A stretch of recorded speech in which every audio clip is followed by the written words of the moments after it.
that this game is very... I feel like the concept of this game is not all of it is logical. So it's not like most point-and-click adventures where it's like, okay, I need to get to this point, so I need to figure out all these things to get there. It's, I need to get to this point, and then once I get there and completely fail because I missed learning this, I need to then go back and replay the section and find that before I get to this point. And there is a clock mechanic involved, which just makes the whole game very, very, very difficult. So I'm going to play it from the perspective of already knowing what I have to do, so that we don't get any of those, you died sort of screens. But yeah, it is a very complex game. I know when so Woofs did a run of it recently on his channel, and yeah, there was a lot of comments of, oh my god, what is even going on in this game? So the aim is to sort of just, I don't know, I suppose go through it and we'll have a chat.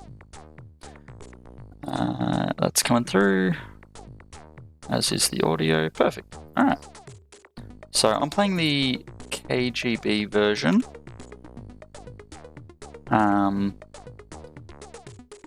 Conspiracy was released on CD and features Donald Sutherland as Maxim Rukov's father. Whereas this does not, but for the most part, exact same game. So this is set a couple of days before the only FMV sequence, a couple of days before the collapse of the Soviet Union.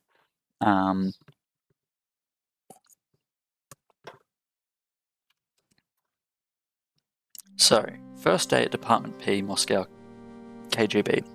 Whoever arranged your transfer either has a strange sense of humor or hates your guts. Your colleague, Captain Belov, is at his desk typing a report. You await orders from your superior, Major Vovlov. We can just wait here, or we can go out and attempt to go anywhere. He comes out and says, Rukov, come with me. Follow Vovlov into his office. He sits down and you remain standing.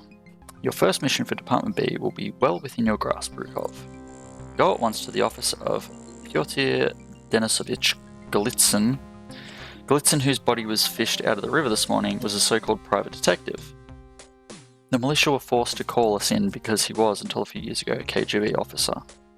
Our duty is simply to ensure his death has no state security implications. Check his office for anything of interest to us.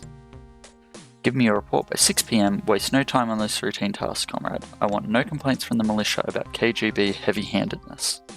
Perfect. Easy done. So let's go to Golitsyn's office.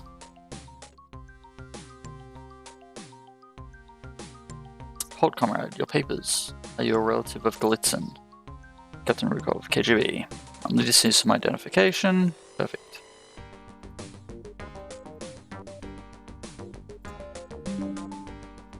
Alright. So, have a look around. We need the boxer matches and the matches. We don't need the ciggies. That's locked.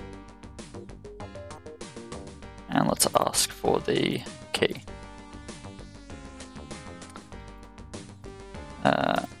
So, tape recorder, batteries, and then we attempt to leave. Halt, comrade, your papers. Are you a relative of Golitsyn? I'm his sister. Yes, I want to question her. Dmitrikov. Pyotr was also a Chekist before he went private. What's going on? Your brother's dead. Ask about her brother. He's been a private detective since he left the KGB 2 years ago. Never asked about his work. We've seldom been in touch with each other. A mysterious character, your brother. Talk about Ask for... Ask about... What do I say? There's something I say. Oh yeah, why have you come here this afternoon? I came to see Piotr, comrade, that is all. For any reason, he left a note in my letterbox asking me to come.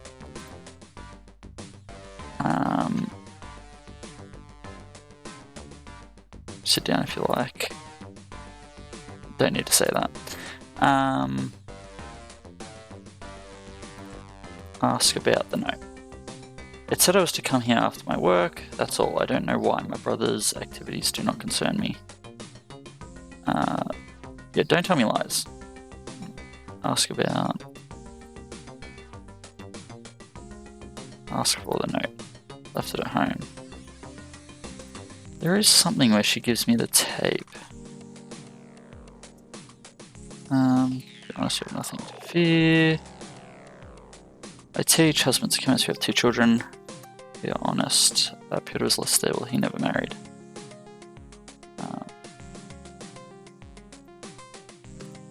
Talk about Streaker, short about a comrade, but the shops are empty and the free markets are expensive. I worry for my children. Difficult period for honest families, and all the political upheaval. Let's hope it works out.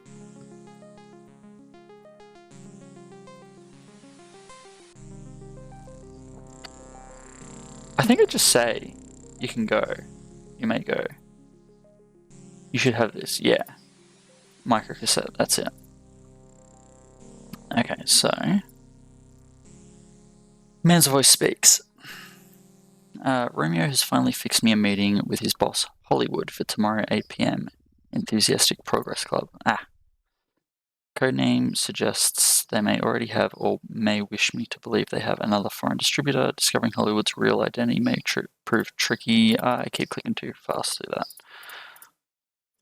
that. Romeo won't be present, so I'm to identify myself as buyer 2. I'll just let it sort of play through. But I'll have something positive for my next report for jealous husband, whose own identity I may be able to discover tonight. This mysterious client may very well be working for my own ex-masters, judging from his use of drop zones for all communication between us. I intend staking out the drop zone until he picks up the report, then I'll tell him it's worth the risk. Okay. So he believes the KGB have assigned him a job to look into whatever this is. Which is true, but we'll get there.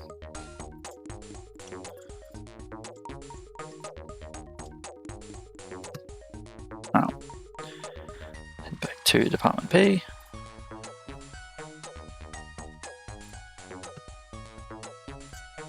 Alright, so... of course, nothing but you to report, I trust. I interviewed Golitsyn's sister. Yep, get me a micro cassette. Sure. Takes the micro recorder from his desk and plays the tape. You can't hear anything since he listens through headphones. He stares sternly at you throughout, then puts the equipment back in his drawer. Did you listen to this tape? If we don't listen to it, he fires us, so it seemed advisable. Did it indeed. Avoid unauthorized initiatives in the future. Tell me the codename of the person Golitsyn was supposed to meet tonight. Hollywood. I'll wait in your office. Comrade Colonel Galushkin is waiting for you. So we go to Galushkin's office. Did you manage to straighten it out, Lieutenant? Finally, Comrade Colonel. Thank you, Shevkova. You may go home now. Yeesh. Excellent, officer. So, Maxim Mikhailovich, I realize your transfer here was not your idea. You would no doubt have preferred to remain with GRU. Remember, though, that times have changed. Here at the Department P, we root out KGB corruption. No need to be ashamed of that, eh? So, you uncovered some interesting evidence at Golitsyn's office. Logical outcome of diligent obedience to orders. Sure. Excellent, Maxim. You're a worthy son to your father. Since you've listened to the tape, you know almost as much as I do. If there is a KGB involvement in this business of illegal exports, then we'll have to clear it up. That's your job. This evening, you will go to the Enthusiastic Progress Club in Kursk Street. The club is a hangout for antisocial elements and is situated in an apartment building. The criminal we're after, the one whose codename is Hollywood, probably lives in one of the apartments. Your mission is to locate his apartment, get inside it, and have a good look around. We need to know the nature of this criminal's activities. Report your findings to Comrade Vidra Vovlov at 8 o'clock tomorrow morning. A word of advice, be discreet. I'd be careful not to say Hollywood or buy a 2 to the wrong kind of people. Off you go. Cool. So, Vovlov comes out, Rokov. Since you're on clandestine work, you'll have to leave your weapon, uniform, and KGB ID card here. You'll receive false papers. And we'll go to Uncle Vanya's.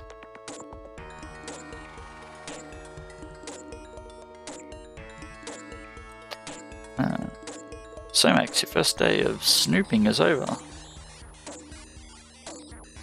Is there anything... I hope you're well, Uncle. Well, I'm stuck in this damned wheelchair. Russia's collapsing into anarchy, and you wonder if I'm well? Let's talk about our parents' death.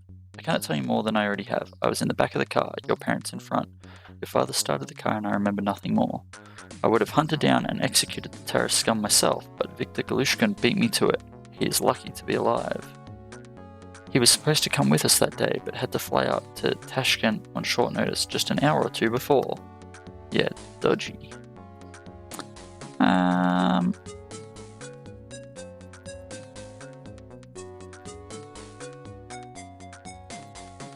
see that fool Gorbachev's still on vacation. The Soviet Union falls to bits and Mikhail Sergeyevich sunbathes. MS Gorbachev? Don't talk to me about that oaf. Look what's become of Russia. An uncontrollable capitalist madhouse. What are you talking about, Uncle? It's in Pravda, I tell you. Every day there are stories of profiteers and traders.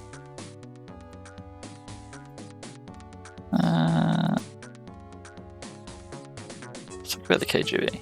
I'm a little tired, Max. Alright, he doesn't want to talk to us anymore. That's pretty common in this game. Let's take the $60 and head down to Kursk Street. There's a whole group of people in here. Romeo being one of them. Something turned up so I didn't go. You can talk to them, but you don't get a whole lot out of any of these people. Pretty cagey. So we can go up here. I'm gonna show something really funny for a second. Because if what did I do? Need to use the matches on the box of matches. You can take the clipboard. But if you use the matches on yourself, you kill yourself. This is outrageous. You determined to liquidate a state official without the necessary authorization. You waste a human resource. Dead. Which I think is a hilarious...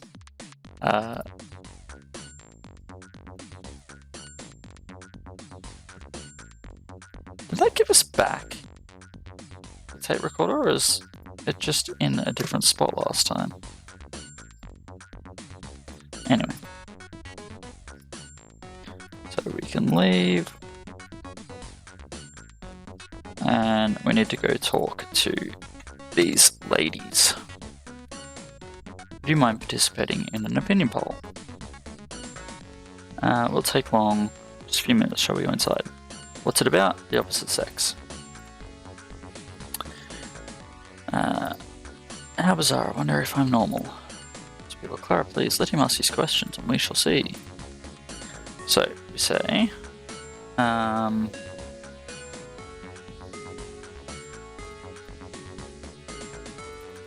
think we just straight up say I'm investigating a criminal organization. Maybe it's... I'm not too... let's find out. That's got nothing to do with an opinion poll.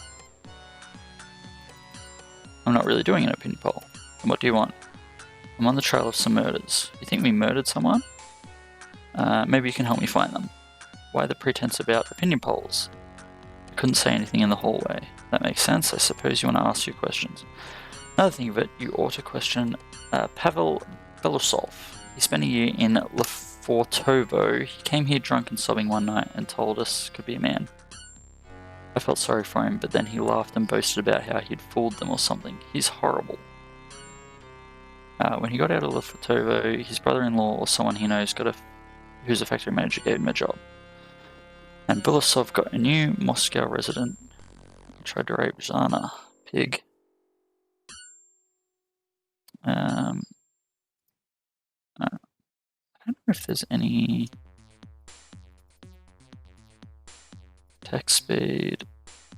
Let's go medium because it is just tracking along a little quick. Alright, so we leave and we knock on door 5. I'm listening. Does Lefortovo mean anything to you? I know what the hell you're talking about. Didn't you spend a year in Lefortovo? What? Who told you that crap? Too late. Belousov, I know everything. You got problems, moron. I'm leading an honest life now, I swear. To know what you know, maybe I'll be nice. Listen, I don't know nothing. I'm clean. If you're after a criminal, you should lean on for a human in apartment 4. That lowlife done 5 years on Wrangel Island. That's a labour camp for traders and such like scumbags. Afterwards, he lived in Novosibirsk or some damn place, and he only got to Moscow because of Sakharov and Gorbachev. The little runt spends his life spying. He's your criminal, not me, so leave me alone. Cool. We got another lead. You from the club? No. Who are you and what do you want? Remember Wrangel Island? Dear God, you'd better come in. Leader, please don't worry. This man knows about my stay in the gulag. Oh, Edic, will the torture never end? We must face whatever comes, my dear. Now, comrade, why have you come? Alright. Tell me what you know of untrustworthy people in this building. The club, go there, they're all godless gangsters. How do you know? Tell me about the club. We would never go there. I know none of them. Just to see them is enough to know that they are wicked. Tell me about your neighbours, anything criminal? I'm not the militia. Those 2 young women in apartment 7 are undoubtedly prostitutes. Belousov is a hooligan. Satenko in apartment 6 clearly has dealings with black marketers. The only clients he's had in his meat shop since his poor wife died are gangsters, and they certainly never buy meat. He doesn't seem to have any. Take a look in his shop. That's all I can tell you. Believe me, comrade. Tell him to go, Edic. Go, young man. I have no more to say. You have caused us enough worry. If you come back, I shall call in the authorities. It never fails, Leonka. They always go for the little guy. You see what I did to him, Petka? What I don't get is why you made me take the look. Because it means we don't have to go in the hard way anymore. From now, we do it nice and easy. That's progress, Leonka. 2 thugs go sneering up the stairs. Alright, so we have to drop our clipboard, because otherwise we get questioned about it and everything turns to shit. Members only club. You left my card at home. We don't use cards. As the manager of the club, I must ask you to leave. I was only joking. Allow me to contribute to the club funds. How thoughtful of you, sir. Dollars, naturally. Offer him, I think it's like $40 gets us in. Welcome to the Enthusiastic Progress Club, sir. My name is Valery Andreevich. Allow me to serve you some of our best vodka, courtesy of the establishment. Alright. Oh, hang on. I'm getting a phone call. Just give me 1 second.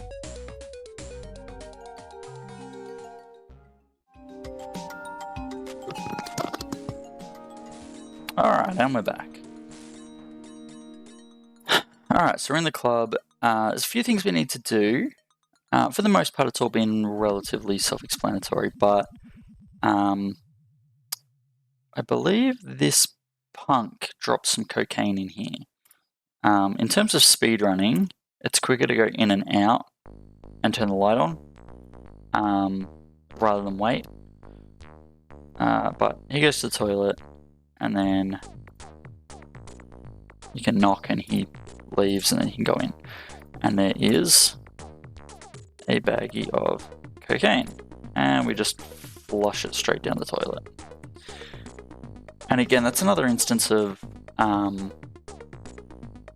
Like, why would you do that? Unless you knew to do that. So there's a section a little bit later in this chapter where the coke clearly needs to be gone. So at that point you would die and you'd have to come back to a previous save point and get rid of the coke. Mind if I join you? Of course I don't mind. If we minded all the time, we'd never make new friends, Leonka. You've got a point. We don't mind a bit. This place is too quiet. I know some people who are throwing a great party. You want to come with us? Yeah, sure. Sorry about this, but you'll have to show us what's in your pockets. Security. And I just smash Leonka. And the other guy runs. Chop him to the ground, his companion takes to his heels. Alright, so. Wow, we killed him. That's, I think I always just assumed he was knocked out. He's proper dead. Alright, so. Yeah, let's just look. We need to hide. No, that's us hide. We need to take. Move. And chuck him in there. So it just told us that we need to go to the toilet. The reason is purely that it's just a little hint that we need to use the toilet. And then hopefully we'll find the coke and do something with it. So that's sort of how they get around that, I guess. So we want to go here. And pick the lock. Now this is another instance of where we need to light this place up because... And this is really deceptive because this doesn't flash. So if you're looking for that flashing to look at something, you wouldn't really see it here. If you look at it, you can see that there's a switch with a red diode. Flick the switch, and then we can go in here without setting off alarms. We need to light it up again, have a look. Carcasses are human. The victims were clearly tortured and mutilated before dying. You throw up violently in disgust and horror. The butcher must be a psychopath. We leave, we flick it. We have to use the matches again. And we flick the switch back on. And we take our leave. Alright, so let's go talk to the butcher. What can I do for you? Tell me about your meat shop. What about it? You don't sell much meat. This is Russia, comrade, and there isn't much food in Moscow. What business is it of yours? I just inspected your cold room. Unusual. What? How? No, it's impossible. You would have been... hung up on a meat hook? Please come in, I'll explain everything. Oh god, what's to happen? Go to bed, my children.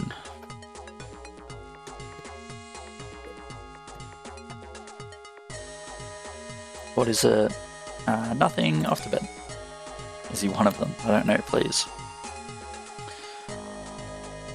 Alright, well, you know about what goes on in my poor meat shop. What do you want? Who are you? Start talking. I'll tell you all I know. First, I'm no murderer. I hate them for what they have done, you understand?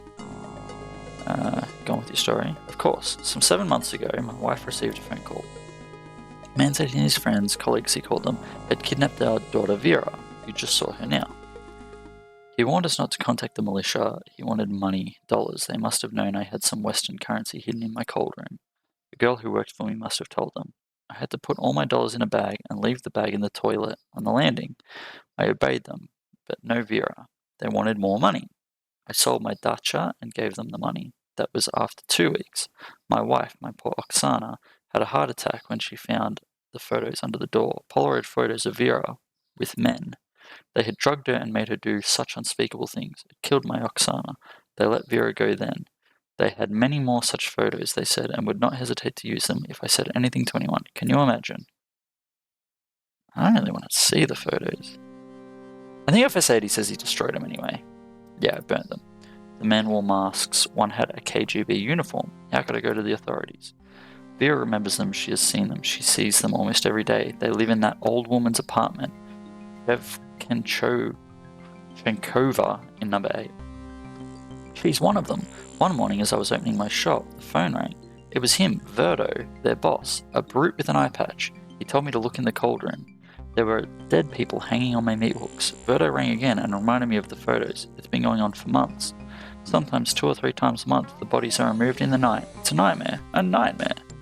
That Chenkova woman, she loves cats, you know. Cats. She goes out every night around this time to feed them. And she smiles, the crazy old hag. Oh my god. Leave me now, whoever you are.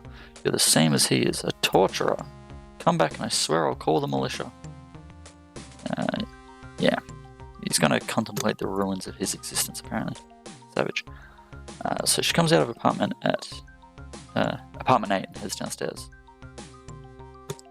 Alright, so we break in. Now we immediately go in the back room, click on the line. I'm just going to do a safety save, not that it really matters. Now if we look in the drawer, we get the cassette tapes and a Polaroid camera. They're the 2 things we really need. Hey Sam, how you doing? Can we play the cassette tapes? Push the cassette in VCM, press the play button. After a few seconds, a strange scene appears on the screen.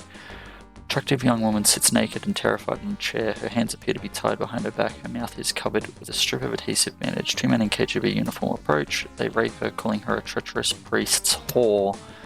Then they light cigarettes and apply the burning tips to her breasts. The horror continues until finally one of the guards produces a knife, which he opens. While his colleague holds the girl's head up and back, the knife wielder slowly slits her throat. She writhes as blood gushes from the gaping wound. Shortly thereafter, with a final spasm, her body falls limp. The guard lets her slump to the floor, which is covered by a transparent sheet of blood-spattered plastic. 2 guards look at the camera and smile. You recognize them from the club. Company. Yeah, I'm doing pretty good. Just doing a flow run, I guess, through of this. Oh, pardon me.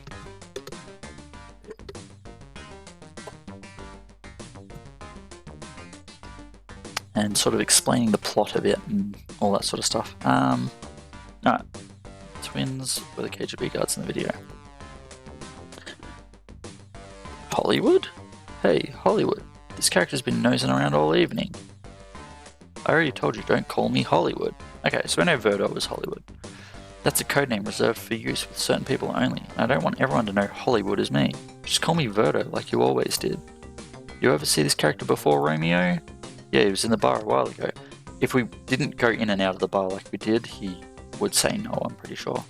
Go, I guess, to sleep. Tomorrow morning he'll star in my next production. Alright, so working up in a room. Comrade Kruglov, I take it your papers are false. You mentioned Hollywood. Only my friends here and Comrade Golitsyn knew that code name. Since Golitsyn was liquidated by the Chekists, probably, that makes you an interesting problem. Your lockpick will be returned to you in the morning. Haha, nice and pointy. You'll be starring in our next film, Comrade, a documentary. Will take the form of an interview. I shall ask questions while our 2 twins here will encourage you to remember the answers. Romeo tells me you may even have a lovely female co-star. My turn for Stick the Piggy. Hey, that's not fair, you stick the last one. Calm down, you 2, we mustn't ruin the movie for our guest. And now a couple of snapshots for the album. Say cheese. Alright. They didn't take my money. How was your stream today, Sam? I saw you were streaming before. Hey, what's this about? Let me out. I want to go home. Alright. So, this chick is working with them. So, we don't want to give her too much information. Would make a great movie. Christ, locked up with a drunk. What are you doing here? How should I know? What's your name? Welcome to the club. Name's Rita. Who are you? Ah, yeah, nice. I've never played that. How'd that go?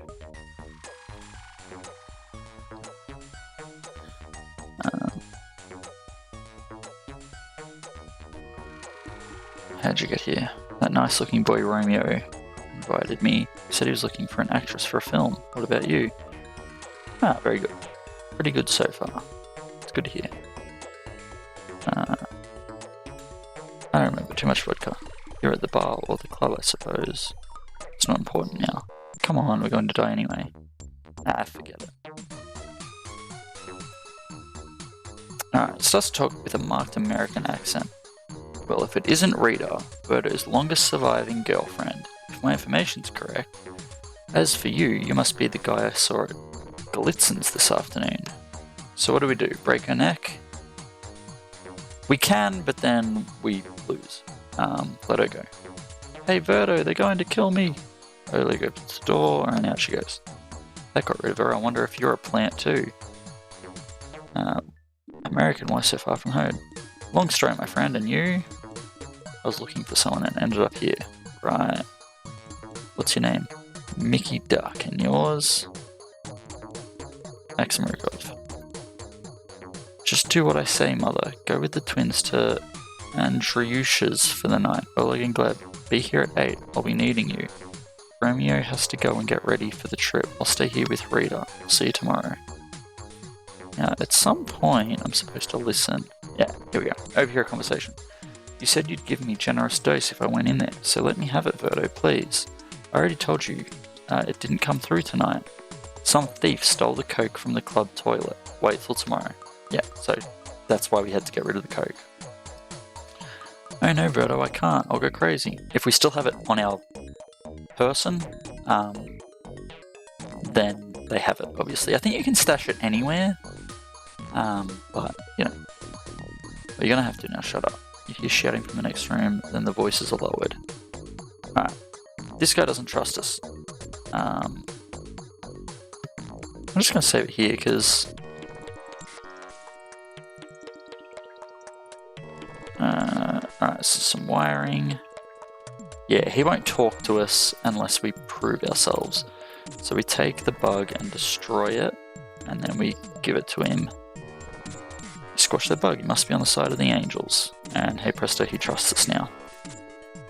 And now when we look at it, there we go. I wonder what sets that alarm off. Could be the cold room in the meat shop. Right, the cannibal's favourite. That gives me an idea. With some luck I could fiddle the wires in that box and set the alarm off. What do you think? Do it. Flips open the box cover and works on the wiring. Verdo starts shouting. Hell, somebody's in the cold room. I'm going to check. You stay here and don't do anything stupid. I'll be back in 5 minutes. That leaves just Rita, if you have any ideas. So we call out to Rita. What do you want? I can help you, Rita. Oh yeah, how? Need coke, Rita, now. So, I know where the coke is. What do you mean? Let me out and I'll explain. You'll have to trust me, Rita. Open the door. Forget it. Slick brain, she doesn't like you. Better return 2 minutes later. And we're dead. Yeah, okay. Let's go back here. Destroy.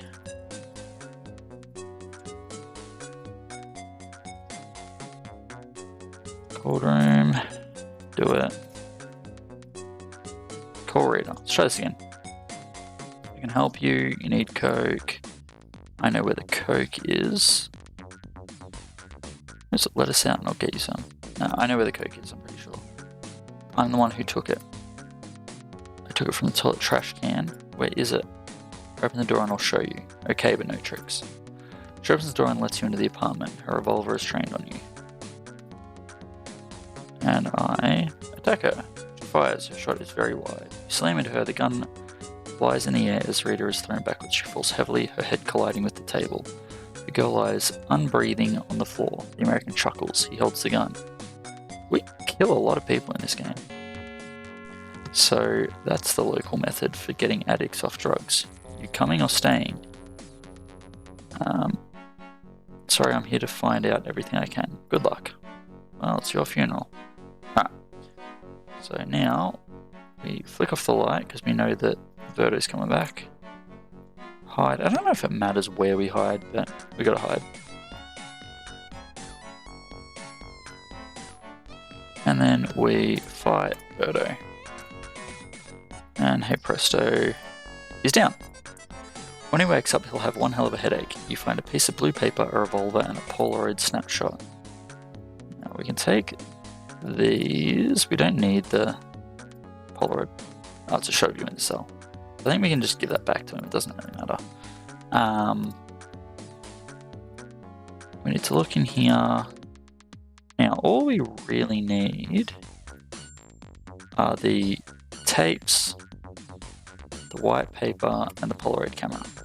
The tapes are evidence, and, you know, we take a photo of the white paper and the blue paper, take the white paper and put it back in there, and the blue paper and put it back on him. And the reason is so that they don't change the codes.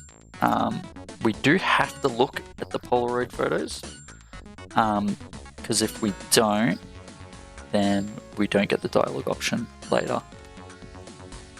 So if you combine these two, you get the code. So it's Lenga something. I'm not writing it down, but you know. And that's it.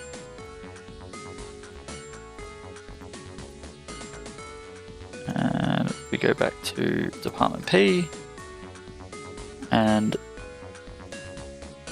explain all that we've found. Alright, 8 AM you report to Major Volov. Surikov, you've been lucky. Without the help of the American, you would never have escaped.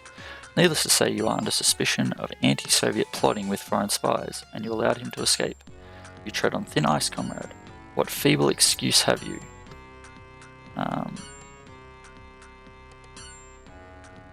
He was a mere pawn in my strategy. Excellent, Rukov. Except that he got away. Despite your inexcusable failure to apprehend the foreign saboteur, you were fortunate enough to have discovered the nature of this Verdo's activities. Comrade Colonel Galushkin is expecting you in his office now. Get out. My dear Rukov, excellent work. Your father would be proud.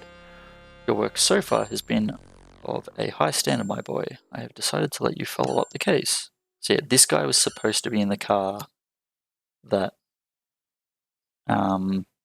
Maxim's parents were in when it exploded. Take of that what you will.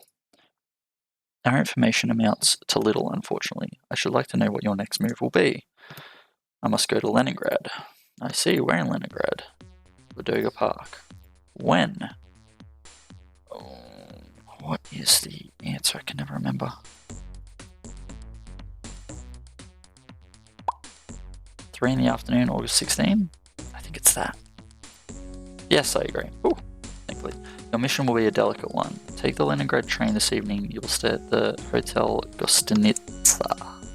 We must learn what Verdo's people do with their videos. Are they exported, and if so, how? In exchange for what? Who do they work with? I advise you to be wary of Leningrad KGB. Comrade Colonel Kuznetsov is an ambitious man whose commitment to new thinking leaves a great deal to be desired. You will be contacted by your controller in your hotel at 7:30 PM tomorrow. He will give you every assistance in clearing up this distasteful business. Guzenko is expecting you in equipment now. Good luck. Alright, so go to Guzenko. Congratulations, I have some interesting equipment for you. First of all, the transmitter and receiver. Transmitter includes a microphone, of course, and transmits information in high-speed bursts, once every 30 seconds, which diminishes considerably the risk of detection. The microphone won't work if you are carrying it, or if it's more than about 20 meters from the receiver. The receiver includes a tape recorder. It records voice transmissions on an audio cassette designed to operate only in the receiver. Very clever. What is more clever still is the means of listening to the cassette in the receiver. The integrated playback can be manual or voice activated. I have set the machine to recognize only your voice saying the word talk. This is a massive hint for the next section, which doesn't come up until near the end, which is pretty rough. That is your password. You say talk and the machine will play back what the burst transmitter has sent. Next item is camera, standard single lens reflex equipped with the and a roll of extremely fast film which should allow reasonable photographs even in poor light. Shutter release has been muffled so you needn't be afraid of making too much noise. You are required to gather photographic evidence of any proof you uncover, as this is an official mission. We will have your KGB ID. This will allow you to visit Colonel Kutsunov in Leningrad, KGB. He knows of your arrival. I knew and respected your father. He once helped me when I worked in the coding and ciphers department. If you need advice about anything, just give me a call. Alright, chapter 2.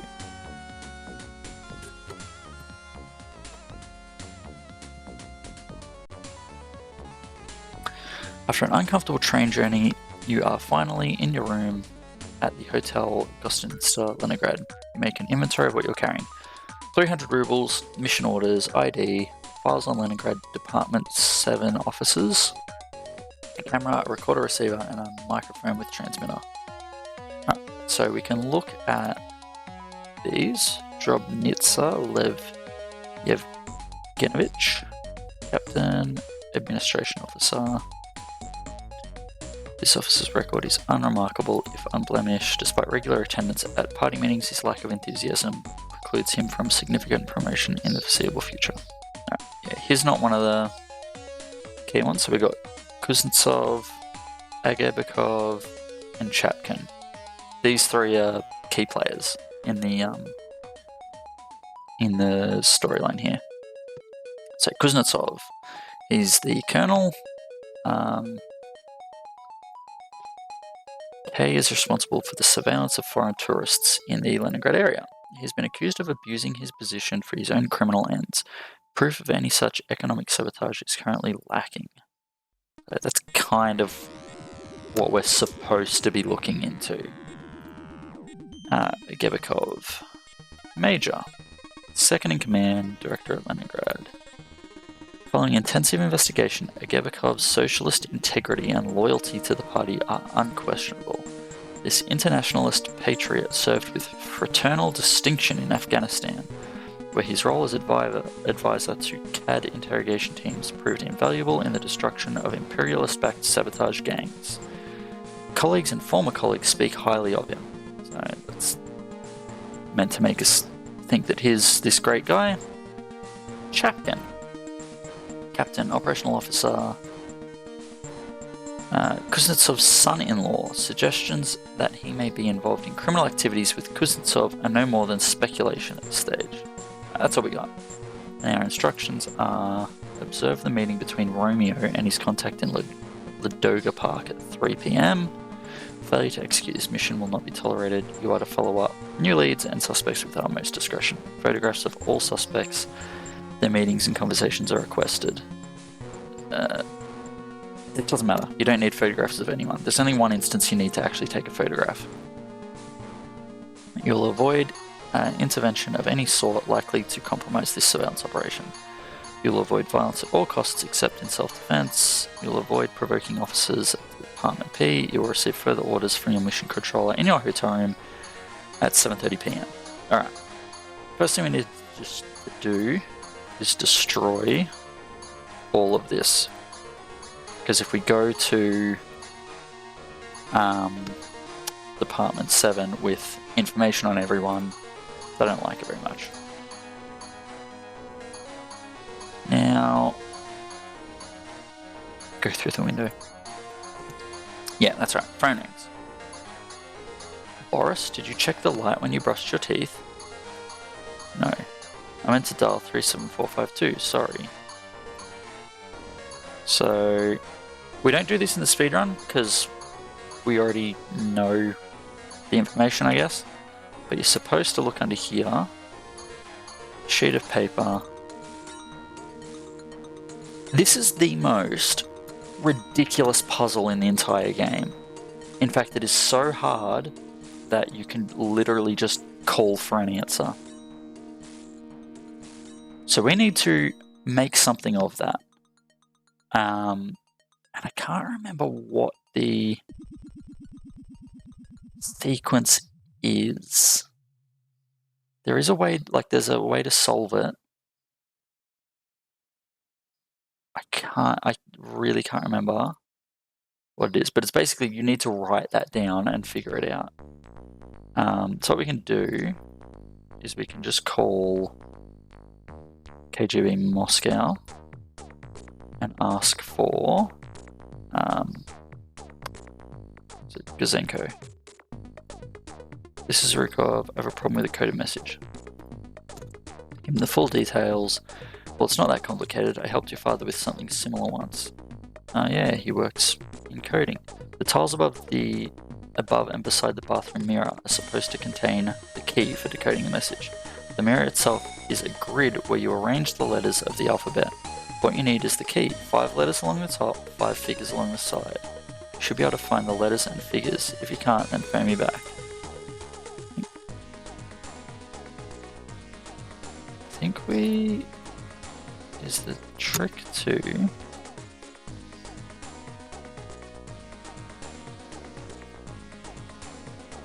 What? Oh, I put it in there.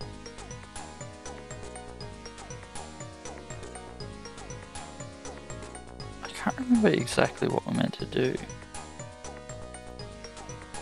Don't use it on the mirror? Oh, in fact, you dropped it. Yeah, I think we need to like grid it out or something. I really don't recall, but we can just call him back. Zenko. Haven't found the letters or numbers for decoding the message. You surprised me. They're the 5 letters and 5 figures used in the coded message. You just have to put them in the right order. If you're still stuck, then call me back. It's just unbelievable. 1, 2, 3, 4, 5. I think we split it into 5. And then, yeah, I don't recall. Just call him again. Zenko. Your father would have solved this problem. Think of the phone call you received, Boris, above, and use 37452 down the side. That's right. So if you take B3 and cross-reference the letter and the figure, you get an A. S7 gives you J. Simple, really. So, Boris, and then the phone number,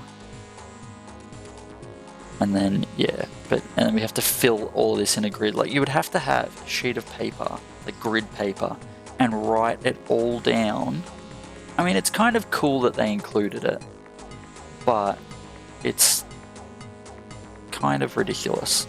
Will he just give us the answer? The code is too complicated. Here's the message. If you want to live, switch your room light on and off 3 times in succession, then dial the number you heard on the phone. So, yeah, I mean, at least it gives you the answer, but yes, 1, 2, 3, whatever, and then we call it. You didn't read the message, Rukov. Try again. 1, 2, 3.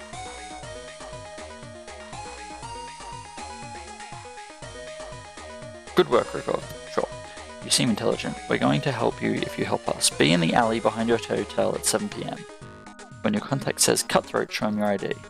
You want to know who's holding the cassettes in Leningrad, who's acting as go-between for the Moscow and Leningrad gangs, who's going to transport the cassettes out of Russia, what the cassettes will be exchanged for, and who Mr. X is. Visit Department 7 before going to Ladoga Park. Perhaps you'll learn something about the so-called hero Agebekov. If you do not do that, you die, no matter what you do. It's absolutely brutal. But sure. Let's go to Department 7.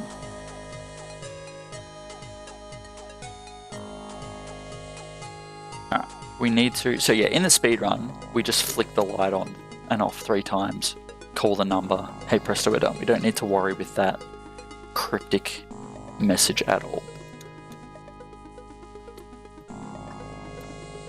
It's interesting. We want to drop the microphone, and we probably don't need to destroy that, but we will just in case.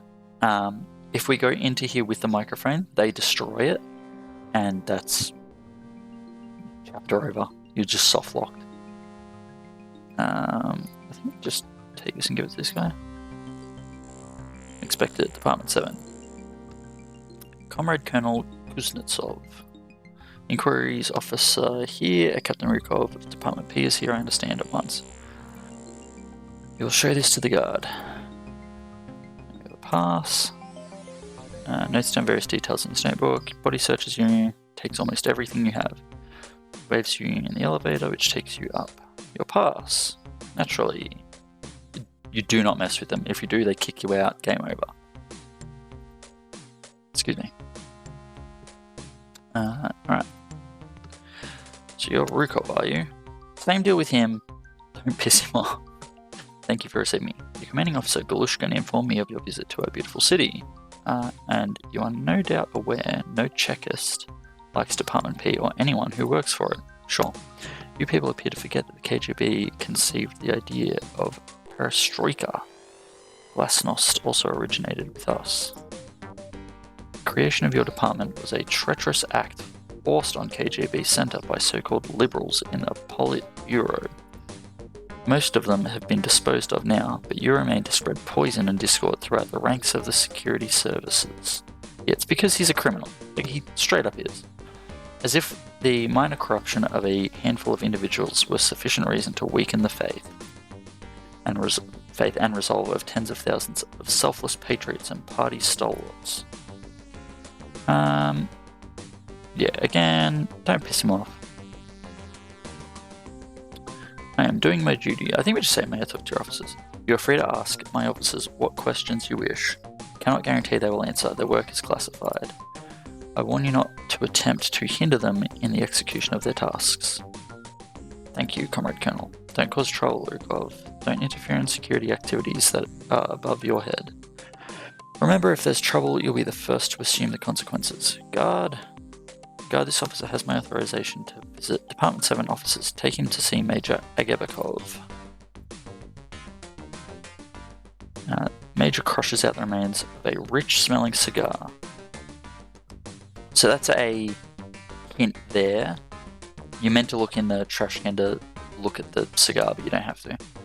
I'm not a smoker, but I can't resist a superb cigar when it's offered to me. One moment, Captain. I have a few papers to sign. So we can look in the waistband. Oh, that's right. Yeah, so I'll show you what we're meant to do here. You don't have to, because you can just tell your cutthroat guy that you smelt the cigar, but yeah, well, we'll do it properly. Do forgive me, Comrade, just a few moments. Just a few questions, Comrade Major. Do forgive me, just a few moments. I'm just gonna save it. Did that save?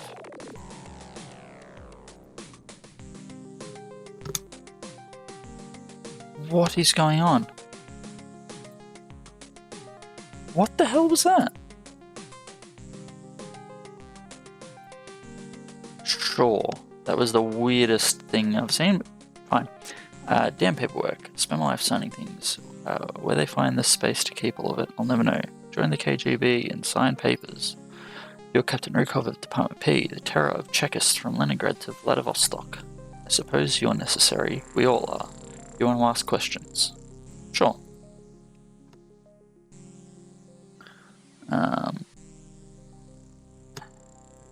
None at all. They're excellent officers, obviously.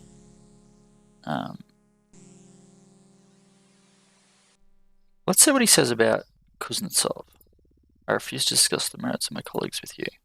Sure. Stupid question. Several agents and informants are undoubtedly mixed up in illegal and anti-Soviet activities. Standard procedure. As you know, our duty is to survey foreigners and any Soviet citizens who frequent them. We frequently deal with cases of economic sabotage and espionage. Our network of informers allows us to control the situation. To admit to protecting their criminals. Afraid I wouldn't give you that information, even if I could. Verdo, I have no information on your Moscow gang. My duties are to organize the running of the department in line with detectives. Policy concerning American spies. Do current directives emanate from Colonel Kuznetsov? Of course not. They come from Moscow Center. What are your directives concerning me? To answer questions within limits imposed by necessary discretion and workload. You are hunting down some gangsters. I suggest you follow any leads you may have. You are unlikely to discover anything useful to you here. What is your current policy concerning American spies? To survey them naturally. They have always been present and will continue to be. That is natural. Our duty is to limit their activities to within acceptable norms and prevent any sabotage they may attempt to organise. We also survey their agents. Sure. So what we are then meant to do... Did we go in this one? Take your captain, we go. I was saying answer what questions I can. Please be brief. Here we go.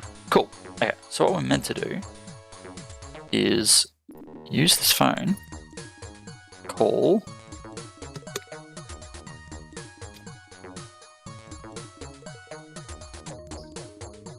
no. Alright, so I'm meant to look at his phone. Attention 84. Then we use the phone. Oh, come on.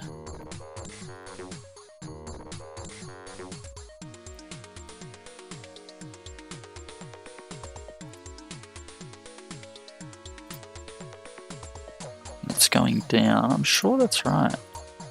Ah, that's right. External number. 4796. Alright. Phone. Gebekov. Externally. Yes. I must see you. Who is that? I have information. Yes. I'll be in front of the building in 3 minutes. I insist on knowing who you are and the nature of your information.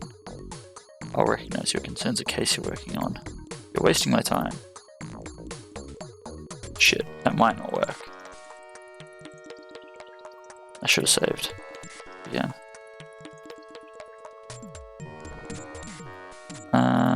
It's been a while since I've done this, obviously. I must see you. Who is that? I know your guilty secret. Identify yourself. 3 minutes. I insist on knowing who you are. Call me Yakovlev. It concerns a visitor from Moscow. I see. I'll be there. Right. So...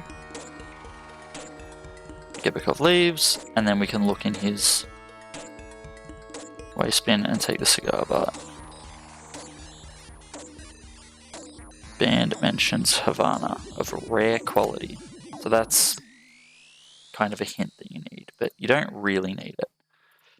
Alright, we got all our stuff, and we get our microphone back, and we go to Ladoga Park. Ah!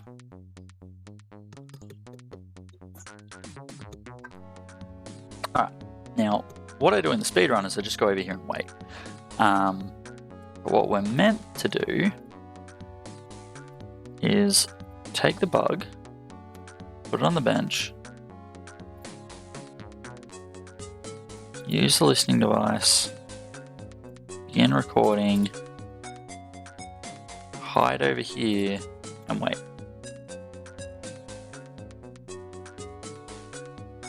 Can we look at this geezer? Tough looking character. Alright, doesn't say anything else. Romeo strolls into the park carrying a grey leather briefcase. He sits down on the bench and converses casually with the other seated man. After a few minutes, Romeo strolls out of the park, leaving behind his briefcase.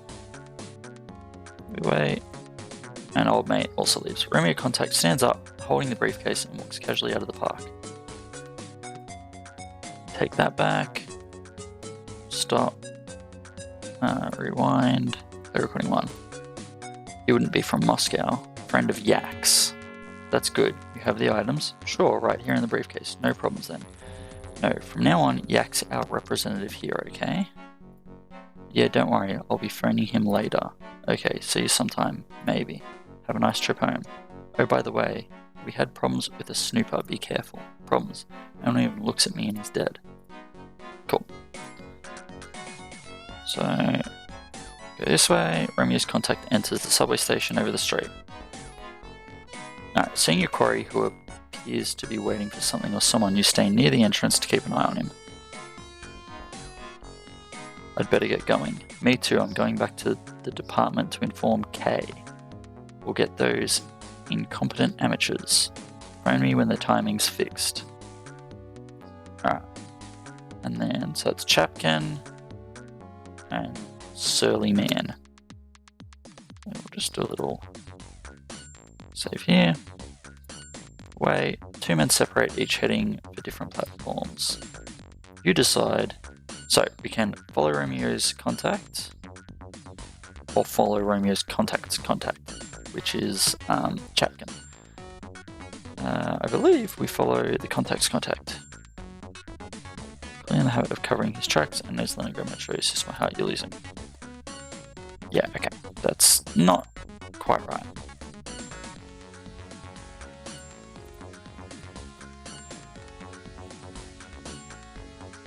So to follow Romeo's contact.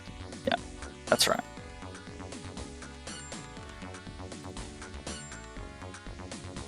Alright, he leaves the subway and heads straight for a nearby warehouse where he's about to punch in a code on the keypad.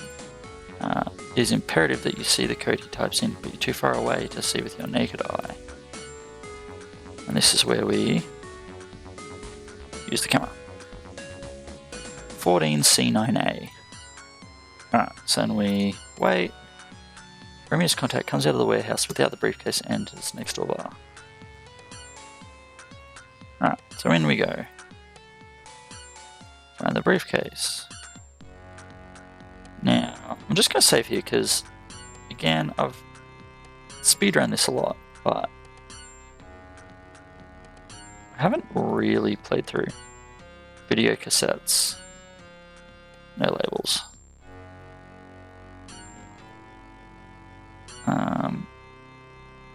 Now the trick here, because there's not a whole lot, but we take that, drop it in there. We take the listening device. I'm pretty sure here we can actually start recording, take it, hide it in the packing cases, unlock the window. I better put those back in that and put it back there. Out we come, and then I believe we wait. Romeo's contact leaves the bar and heads for the warehouse. Goes back in.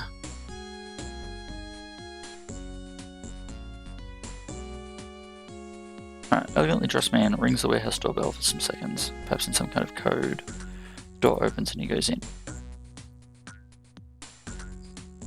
Alright, elegantly dressed character leaves the warehouse and heads for the subway. And we follow him.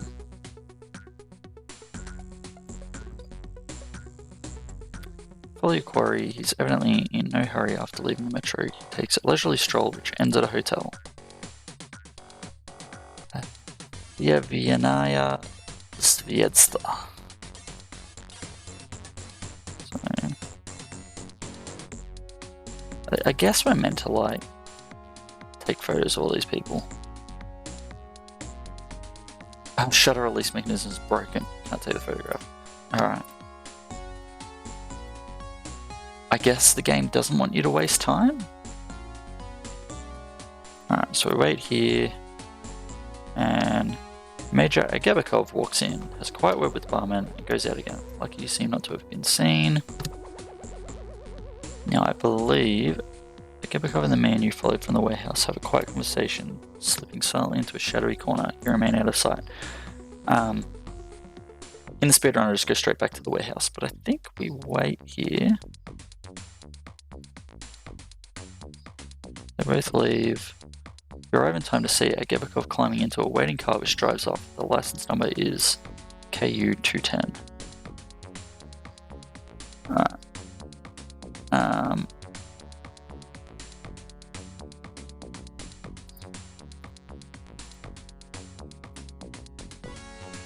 Follow him. Where does this lead?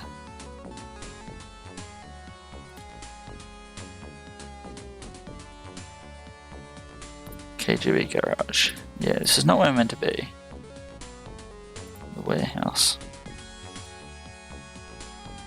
I wonder if we're too late. Unlock.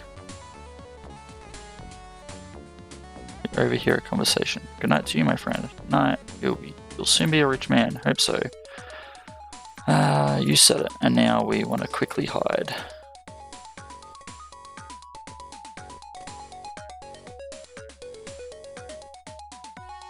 shit. I think I'm meant to be...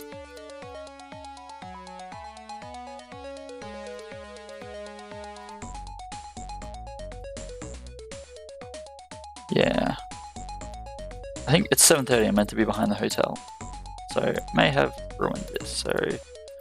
That's the first one. No problems at the park. No, boss. They had trouble with a snooper in Moscow. And they say he's probably harmless, but he could turn up. You better not. The videos are here? Yes. Boss, what? When's your friend Alfred Obakov coming? A few minutes, why? I'll have to phone Yakachev to tell him when he can come around and pick up his... Obakov will be here in a few minutes. Sergei Antonovich. Boss? How well do you know this Yakachev? Just what I've heard. Reliable, maybe a little hot-headed. What's his connection with the Moscow people? He knew a couple of them in Afghanistan. I'll be in the front if you want me. Okay. Obakov will be here any minute. Voice too far away. Alfred Alexandrovich, come in and sit down. A drink? Thank you. Gennady Leonidovich. So how are things? Fine. Your friend Savchenko tells me you have the videos from Moscow. Yes. Have you watched them? The videos? I don't care to. Strange kind of business. Indeed, but profitable? Fairly. The principal advantage is a Moscow connection. Naturally. Yes, a drop please. And what of Victor? Victor? I was referring to the exploitation of the cassettes. Oh, haha, yes, I see. Victor will be ready to leave. Has the timing for the exchange been fixed? Well, I'm going to see Mr. X right now to find out. The mysterious Mr. X. Precisely, my friend.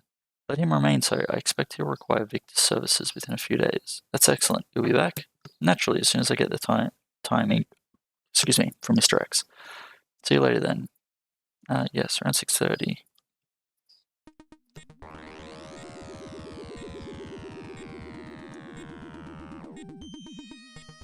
Oh, did everything go well? Have no worries on that score. So, has Mr. X fixed a date? Indeed, my friend. The crack will arrive and the videotapes will leave tomorrow. So soon? No point in waiting, is there? Unless... No, that's no problem at all. Glad to hear it. Just one thing. Have you any idea what time? Well, Victor will have to be ready to leave in the afternoon to pick up the crack around midnight at the agreed meeting point. The sooner the better. That's the spirit, and Victor Matsnev will be ready to transport the videotapes and receive the incoming crack. No trouble, I'll be seeing my contact in the docks later on. Everything will be ready at our end for tomorrow.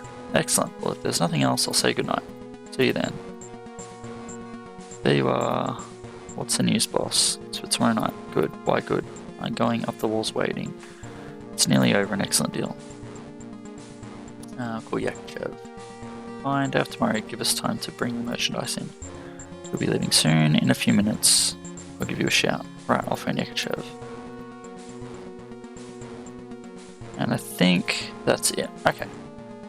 It's a lot of information. And I think we may have already buggered up because it's 7:30. And we were meant to already be at our hotel.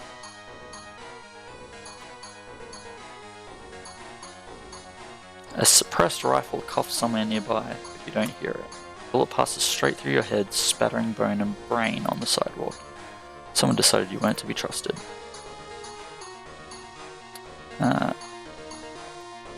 So we'll go back here, 6:11, and instead of following him, we'll just go straight to the warehouse. Alright, that was our elegantly dressed man.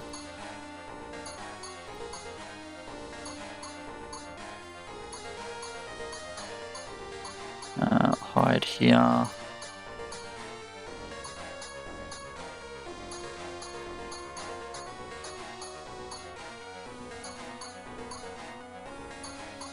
Alright, and then take that.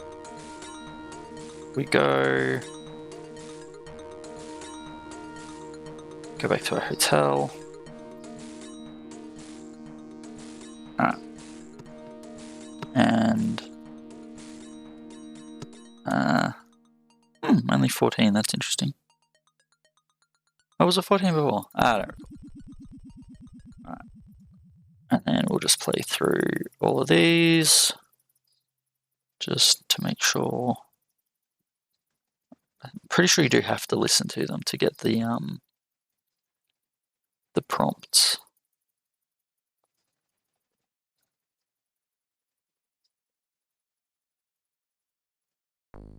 Cool. Alright. Now, save again, and we'll wait.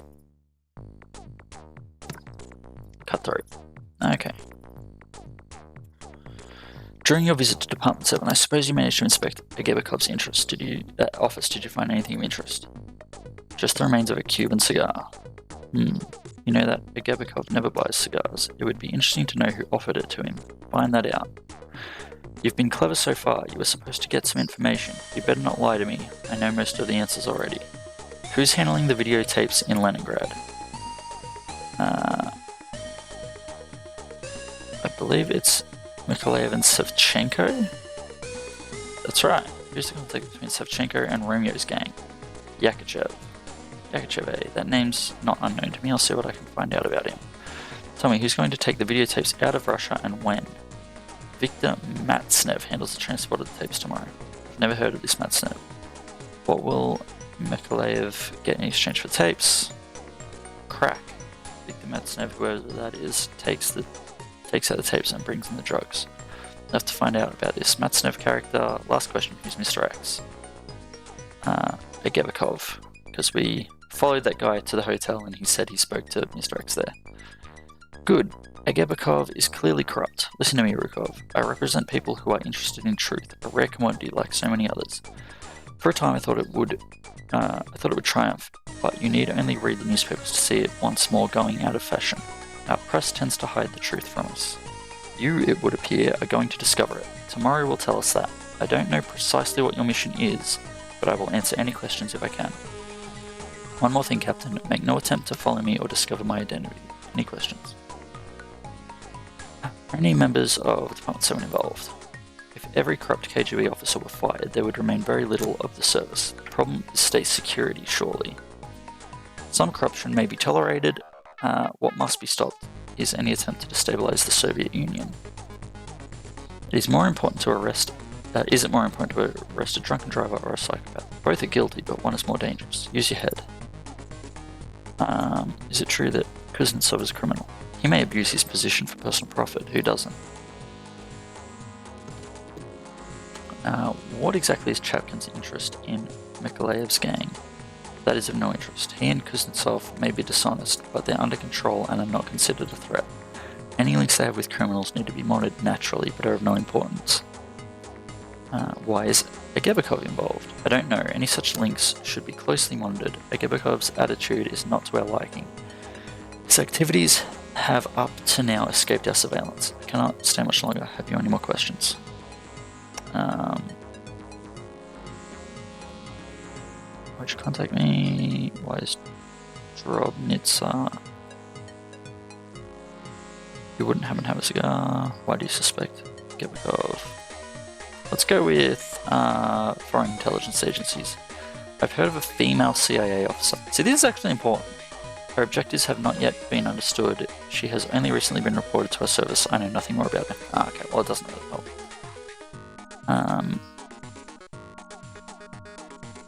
Why did you contact me? We believe the Soviet Union can be saved in spite of the present situation.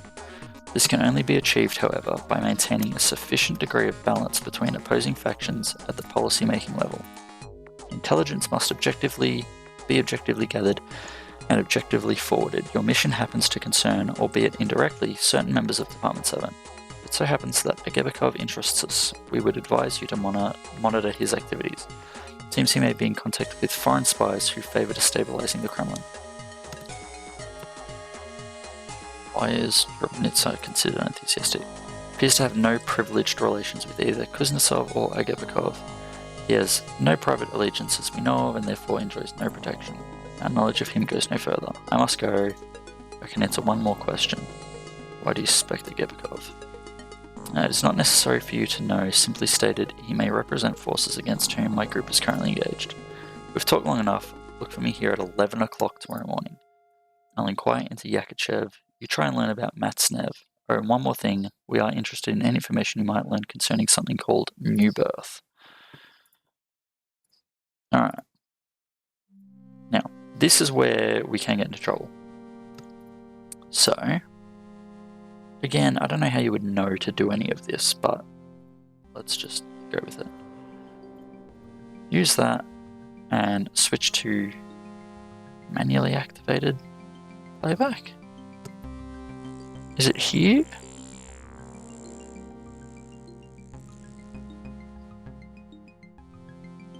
Switch to... Oh, it's already on voice activated playback?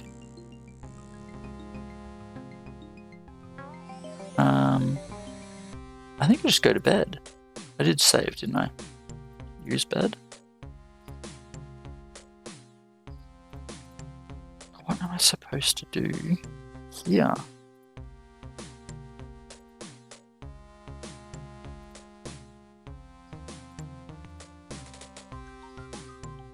Like, I know I need to go here, but...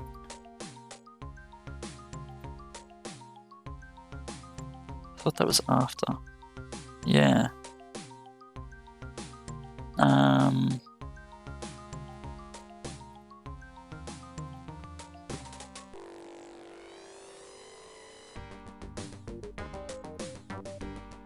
You're not Ranko, are you? I'm Major Savinkov, your controller. You're both a little early. Let's go to your room and talk. Here, by the way, is my ID. Savinko, Department P, Moscow. Right. Yeah, we were meant to wait for him. I see you're comfortably provided for, Captain. The Soviet Union looks after its guard dogs well, don't you find? Long may it continue to do so, though we will certainly be forced to forge ourselves a new image. Guide dogs, perhaps, so much more positive. Or even... Savinkov stops talking, raises his finger to his lips, and listens at the door.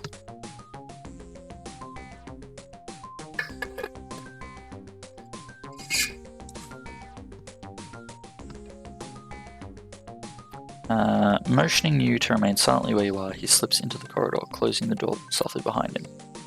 After some seconds you hear what could be a brief struggle, followed by a muffled cry. Almost immediately, Savinkov opens the door and drags in an inert form, wearing a raincoat and a brown hat. Major lets the dead body slump to the floor. I noticed him coming into the hotel.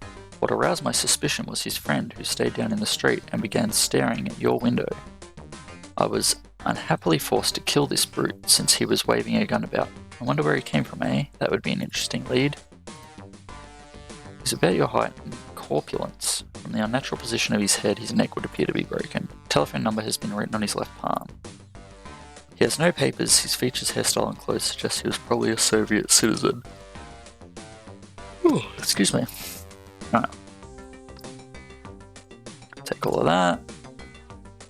Photo, small mugshot of you, a reproduction of your KGB ID photo. Put this stuff on. Call the number you found in the corpse's hand. Victor?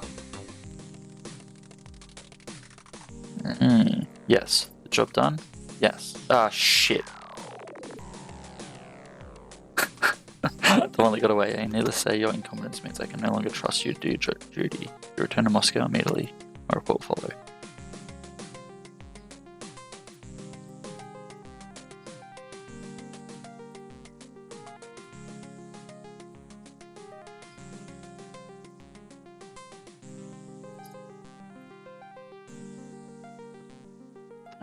Let's try that again. Victor. Yes. Job done? Come up. That's not the plan. Is he dead? Come up. I don't like it. Okay, I'm coming. Savinkov speaks from his position by the window. Nicely done, Rukov. Our friend is coming out of the phone booth and entering the hotel. He'll soon be with us. Here's my plan. I'll wait behind the door and you make sure he comes in. As soon as he's inside, I'll slug him from behind. Let's avoid making too much noise. He moves over to flatten himself near the corridor door and gestures at you to prepare the reception. Right. Turn the light off and wait. Do I open the door or tell him to come in? Come in? door swings open. A man looks into the room. Vic, seeing his colleague's body, the man in the corridor runs away. He was inside.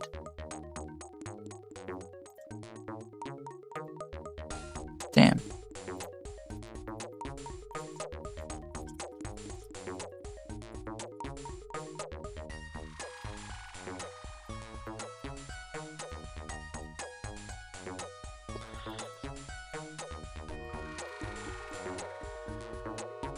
Alright, just another example of how hard this game can be.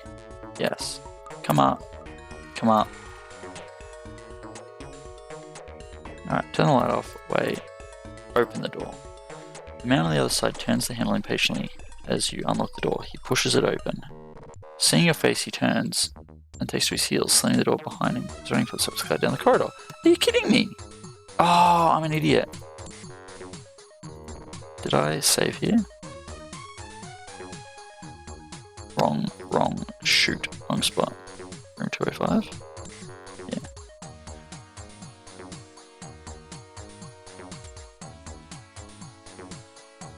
Yeah, alright.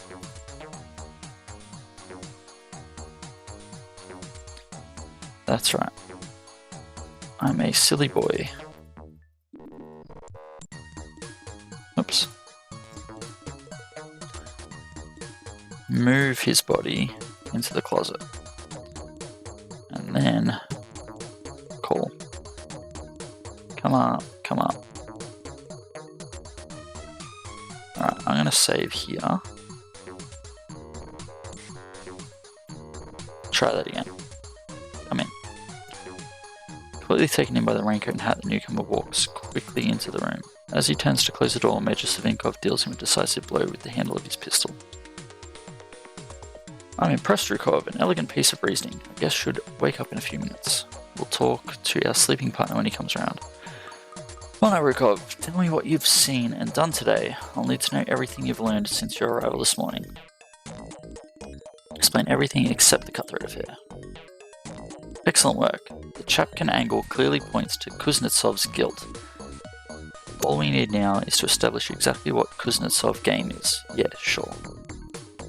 I'm not surprised you saw Agebekov talking to the gang member at the Sayavinada Svezda. That confirms what I've already learned. Agebekov is also investigating Kuznetsov. We must solve the case before he does. Yeah, sure he is. I'll provide you with another camera tomorrow, Rukov. I hope for your sake that you'll have no problems with it. Any questions before I leave you?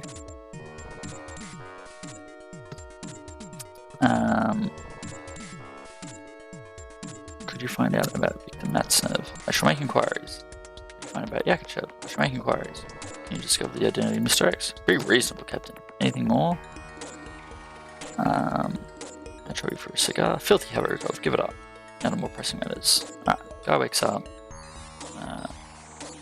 Victor? Your colleague Victor has left us permanently, I'm afraid. You killed him? Indeed I did. His neck snapped most agreeably. Why don't you kill me too? I may.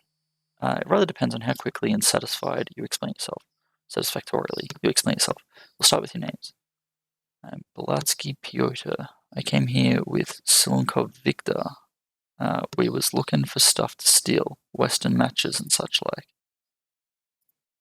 Sure. Alright. We was sent to kill your friend. Don't stop, please. We'd like the complete story. Victor gets a message saying to go to the hotel, blah. So we go see. The message says room 304. There's a man waiting, but we don't see his face. Gives us a picture and $100 and says we get another $200 when the job's done. That's it. You say you didn't see the man's face? What did you see? He's sitting behind a light, see, which is pointing in our faces. He had black hair, that's all I see. Interesting. Later this evening, you will go to the hotel in question, Rukov. Find out what you can.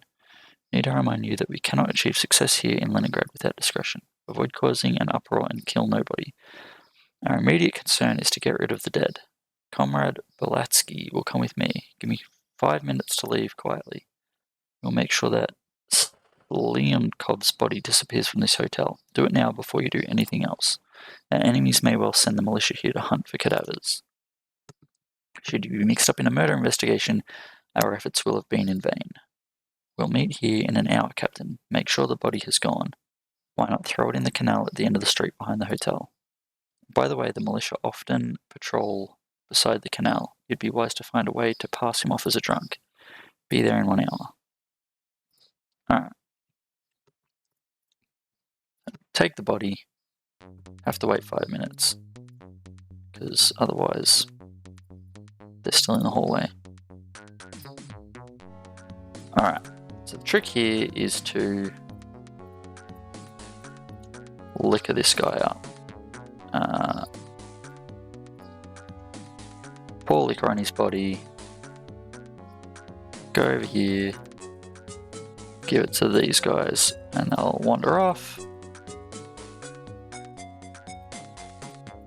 Throw him out the window.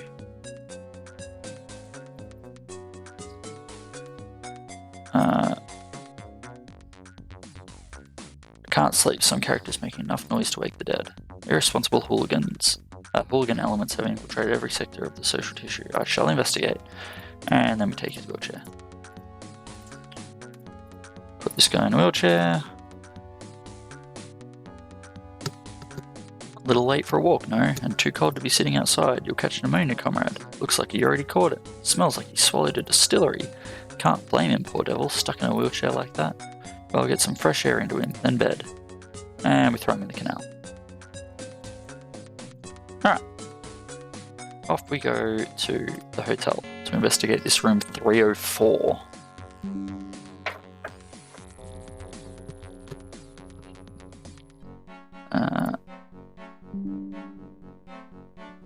Pretty sure this is right.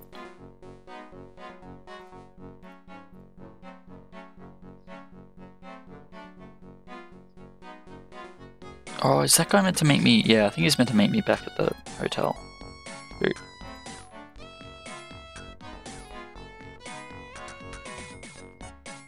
Has the task been accomplished?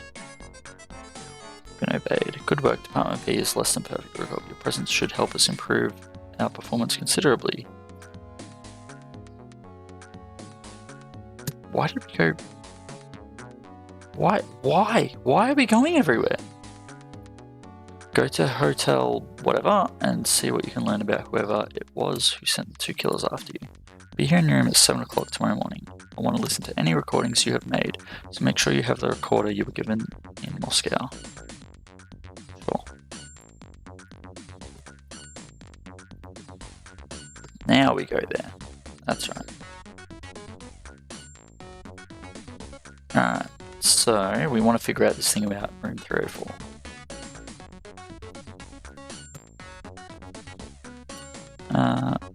I'd like to ask you a couple of questions. Go ahead. You know room 304? That's one of the rooms Tamara uses. She has 2. Talk to her yourself. Here she is. You say, hello gorgeous. Hey there, do you need some company? I have a nice room we can use. Which room to use? Why are you superstitious about numbers? A friend told me you had a good time in 304. $2 you can come and visit. I don't have that much. How about rubles? Sorry, come and see when you've got the money. Alright, so now we got Greenberg, the guy we met in the holding cell in chapter 1, and this CIA chick. I'm not sure what happens if we talk to Greenberg first, so let's just do a quick save. Save game.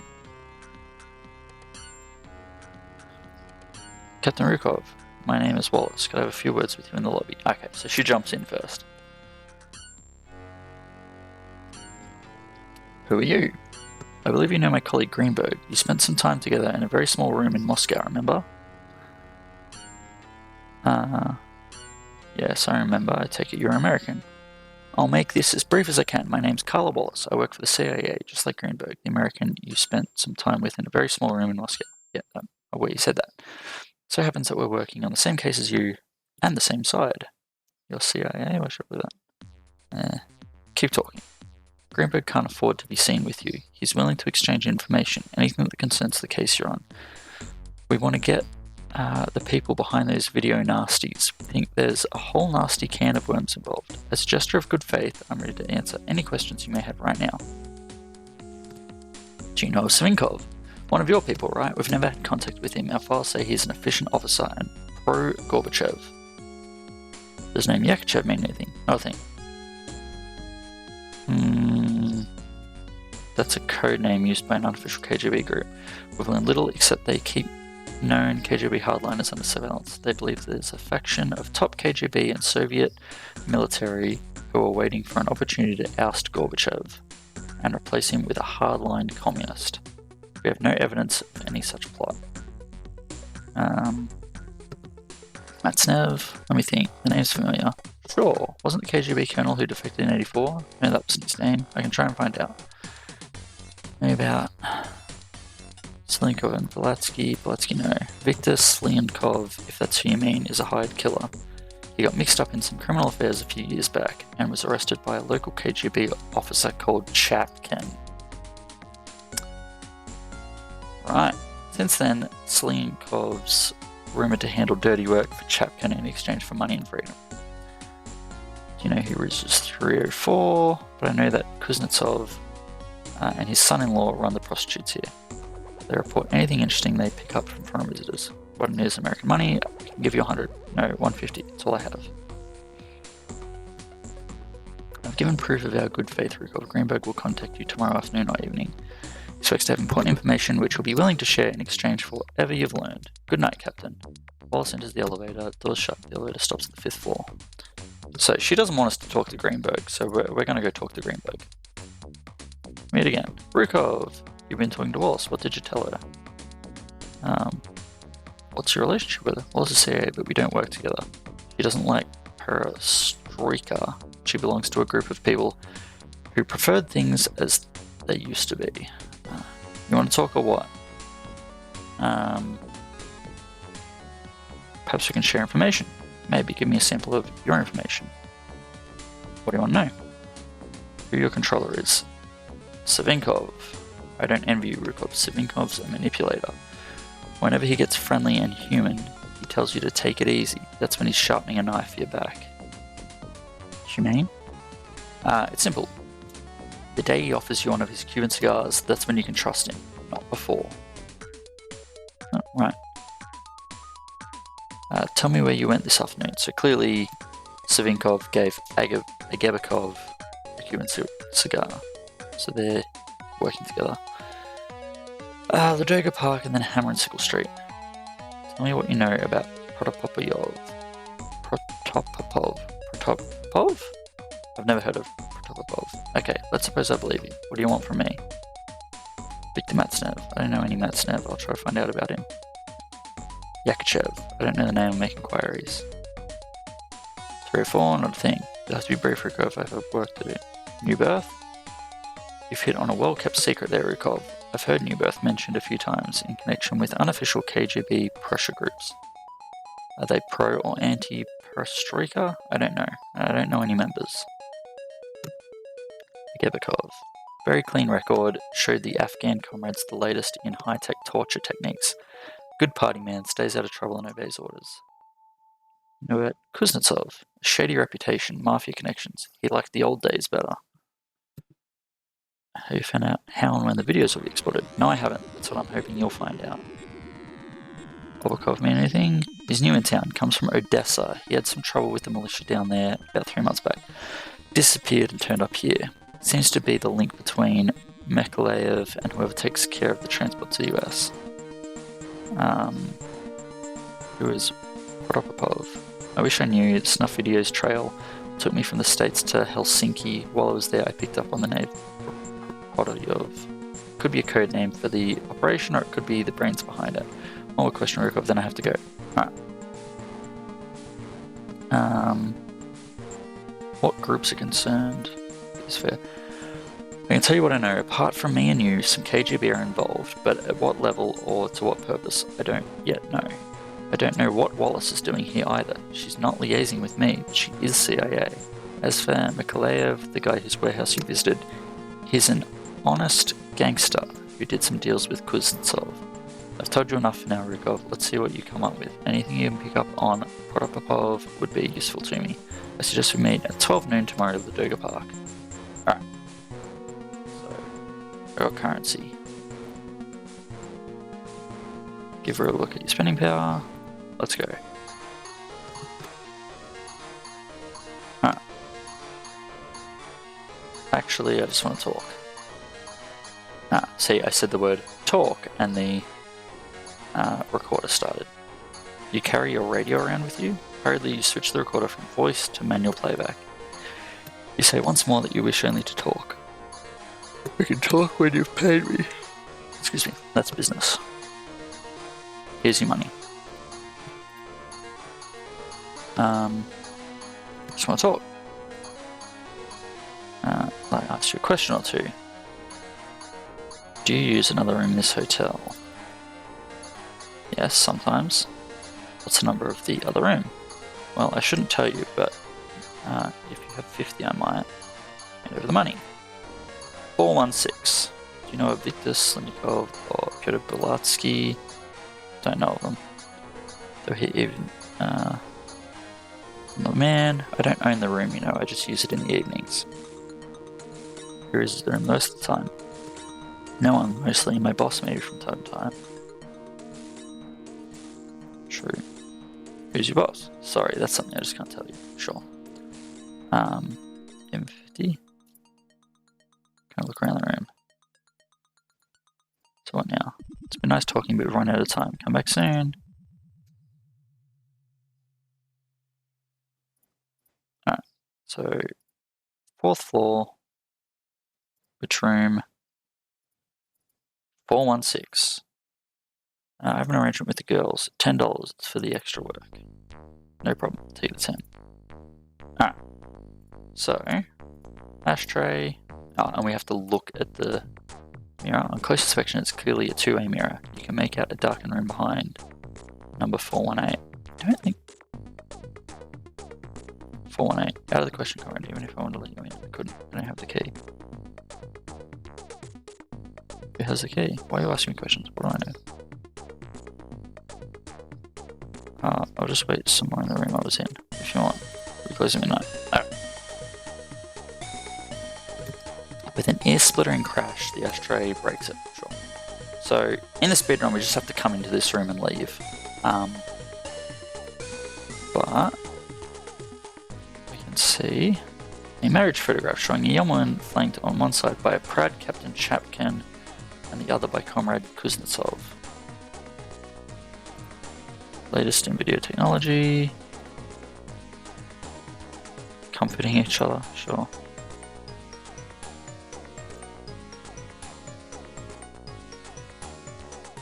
Side table. Probably for viewing taped meetings in 416. There's not really anything in here. I thought there was more, to be honest. But I guess just knowing that there's a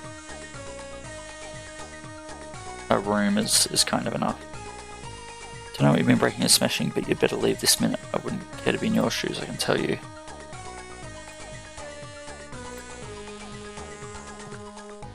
And that is everything.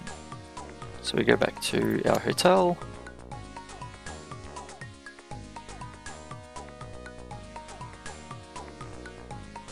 Alright. So we go to bed, but before we do, we have to switch this to voice activated playback.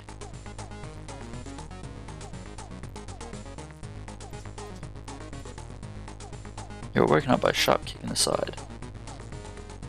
Ah, look who it is. Agebekov. No stupid heroics, Rukov. I seldom miss my target, and at this distance, never. Just move slowly into the bathroom. Chapkin turns on... Oh, it's Chapkin, sorry, not Agebekov. All the bathroom taps. You've been interfering with my girls, Rukov. What's more, I need to know who or what led you to my modest recording studio in room 418. You can either be sensible and give me answers, or you can grit your teeth and refuse. Makes no difference to me, you'll be talking your head off whether you care to or not. So which is it to be? I'm ready to talk, comrade. Your recorder starts to play in the bedroom. Chapkin's head whips around to see who's talking. You seize the opportunity to attack. Take this and use it on Chapkin. Who is Matsnev? That's a ship, fishing vessel.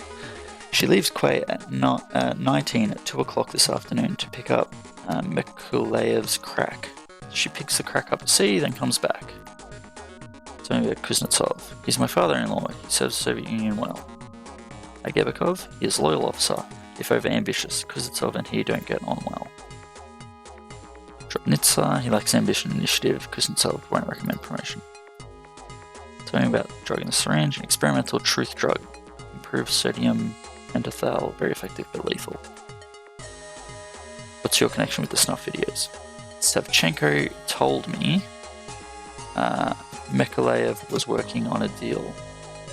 Export snuff movies from Moscow, import crack from Helsinki. Savchenko's our handler? No, that's Savinkov. Which one's Savchenko? Mikuleyev was cutting Kuznetsov out. Usually he gives him percentage of the profits. So my father-in-law decided to teach Mikuleyev a lesson. He's going to the warehouse tomorrow night, Saturday night, to kill Mikuleyev. Savchenko is going to pick up the crack from the ship Sunday morning. Then he and I take it to Kuznetsov at Department 7. Right. Why'd you send those kills after me? Don't understand. I sent no one. It's interesting. Do any Americans work with you? No. Do you make snuff movies in room 416? No, room 416 is used by prostitutes who work for me. They pay me a certain sum each week. They also inform on their clients in exchange. I let them work. What's your connection with the gang warehouse? One of them, Savchenko, is my informer. I have proof that could send him to a work camp for 20 years. I have no direct connection with his boss, Mikuleyev. Up to now, he's been protected since he pays over a percentage of his profits to my father-in-law. I don't know the new man, Obakov. Savchenko doesn't like him. Who is Yakachev?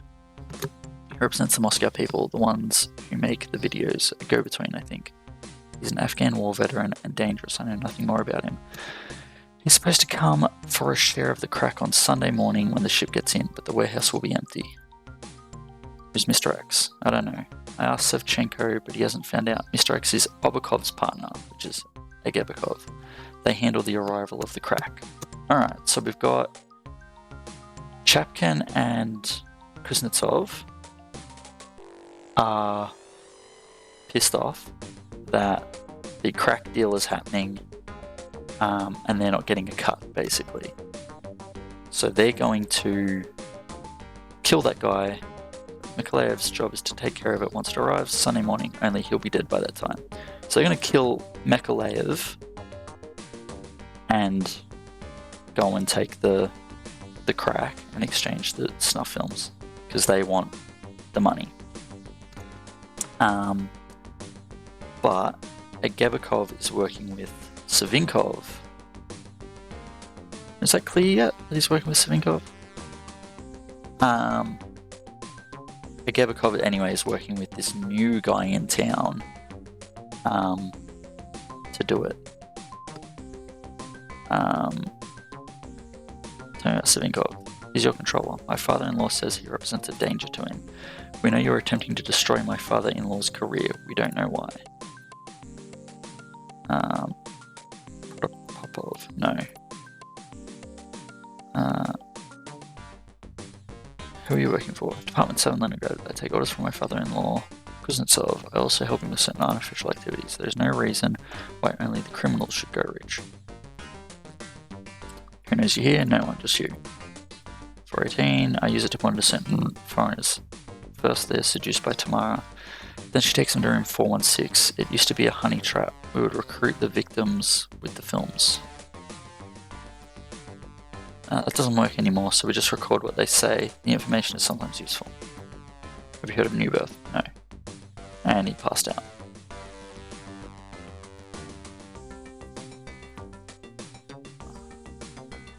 Alright, so it's 7 AM. Everything in order, I trust. Are you starting a collection, Rukov? Let me see. Comrade Chapkin. Not at all surprising. Did he tell you anything interesting before passing away? Yes, indeed. Expected no less. Tell me what you learned. Make money from prostitutes. Tell me more. Chapkin has secret room for filming climates. Doesn't give a shit.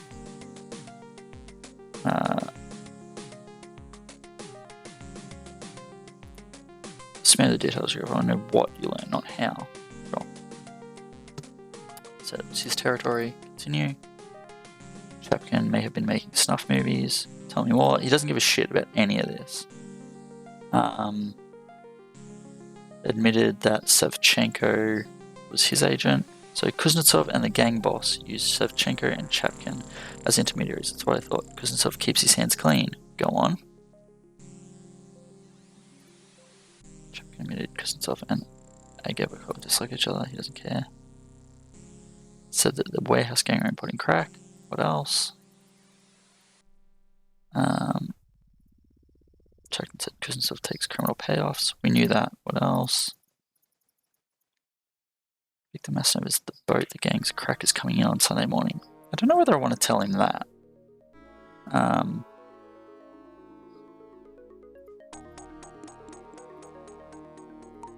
This is what he wants to know anyway. Kuznetsov is going to kill the gang boss at the warehouse tonight. That's it. That's what we've been waiting for. Continue. Chapkin admitted Kuznetsov plans stealing the crack shipment. Now that's the kind of information I'm looking for. Keep talking.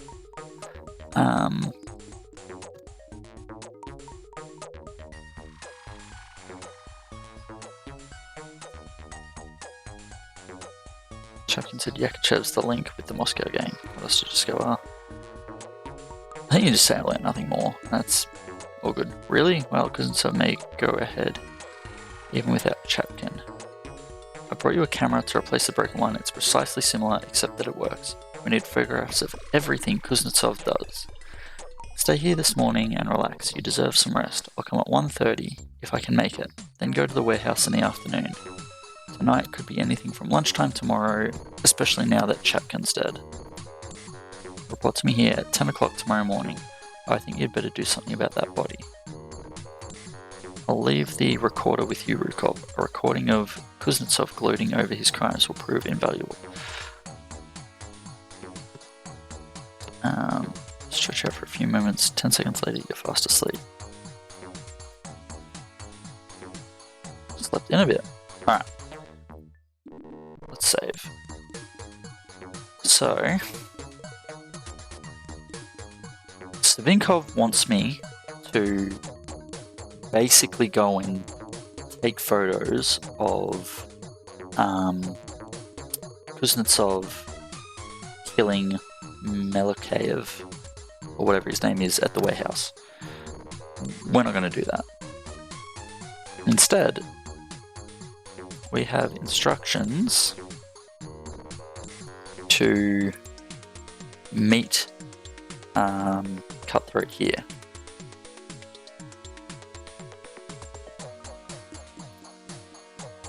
Imagine calling this truth. Everything's relative, as the comrade said. Let's see. So, I think... yeah, I know. Give us a newspaper. I haven't read it yet. Nevertheless, I may be persuaded to publish it in exchange for something of yours. We give him the camera. I wonder what happens if we just go to the... It's just out of curiosity. Let's save this game.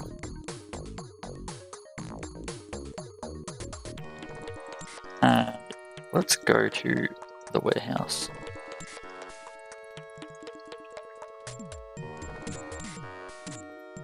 Can we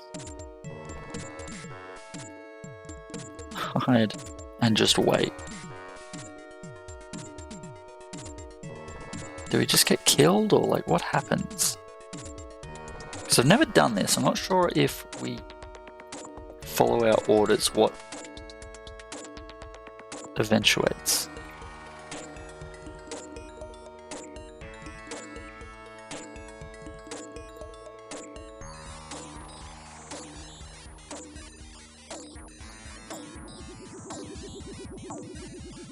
It's very confusing. It said 12 AM, but it was clearly 12 PM. Does anything happen?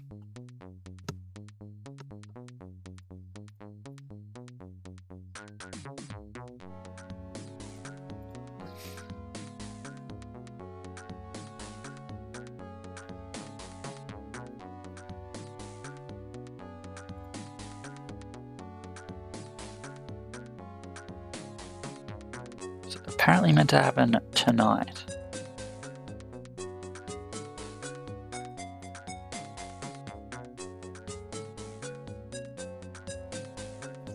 Oh my goodness, this is taking forever.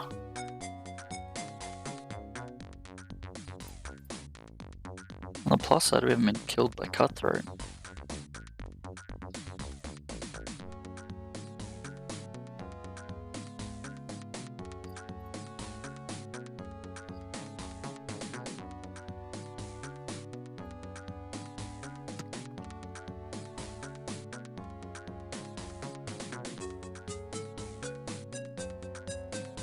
I don't know, like, did they not intend for people to do this?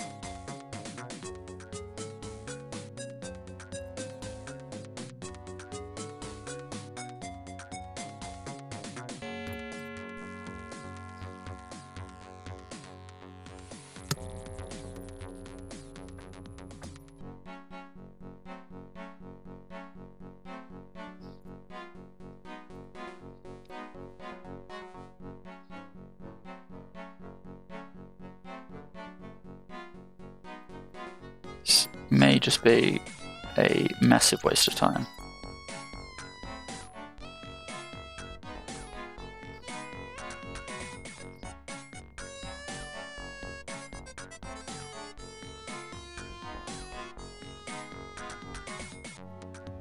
Nobody's here anyway.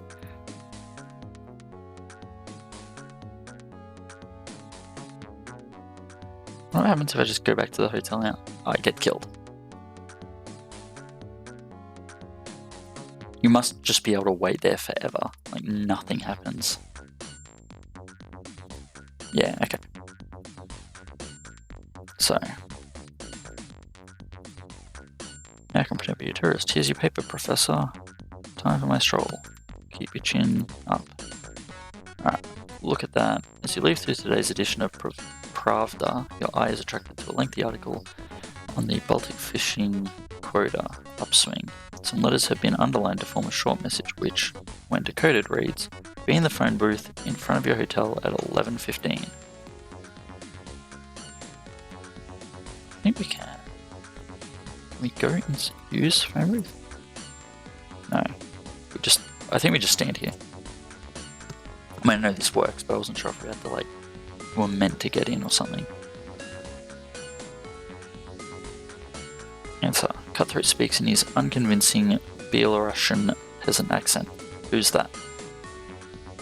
Cutthroat. What can you tell me about New Birth? Don't know anything about that. We'll learn something later on. Hope you put your finger on that Victor Matsnev guy. Matsnev's a boat. It's leaving Quay 19 around 2 PM today. Very well. I may have the beginnings of something interesting for you concerning the criminal Yakachev. I haven't yet discovered all his current activities, but I know he served in Afghanistan with your Moscow friend Birdo. As soon as I have his address, it will be communicated to you at your hotel. Tomorrow morning, probably. Any questions? Do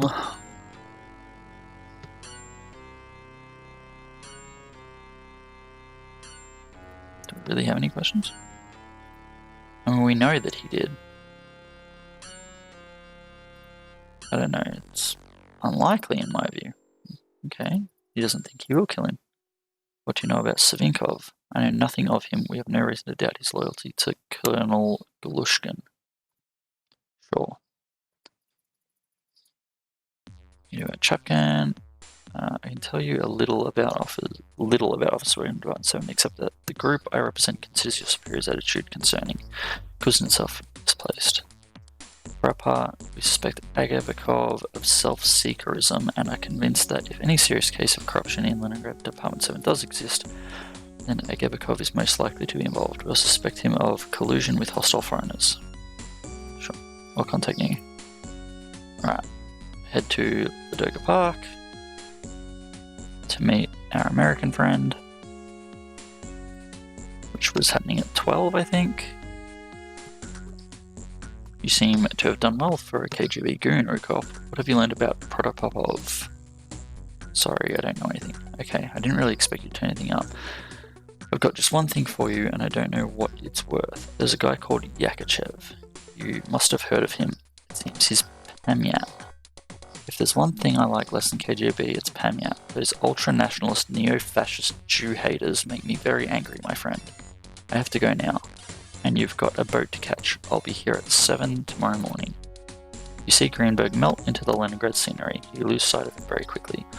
Taking Greenberg's advice, you head for Quay 19 with a brief stopover at your hotel to prepare for your sea cruise. Chapter 3.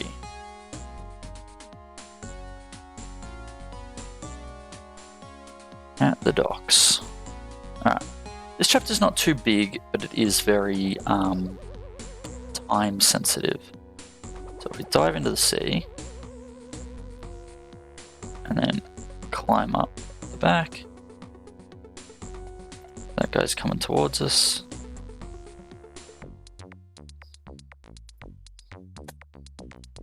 Yeah, alright, we died.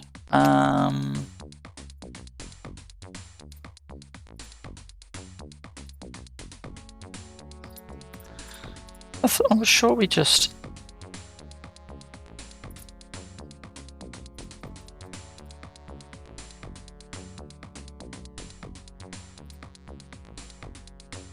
I was sure we were meant to just climb up that side.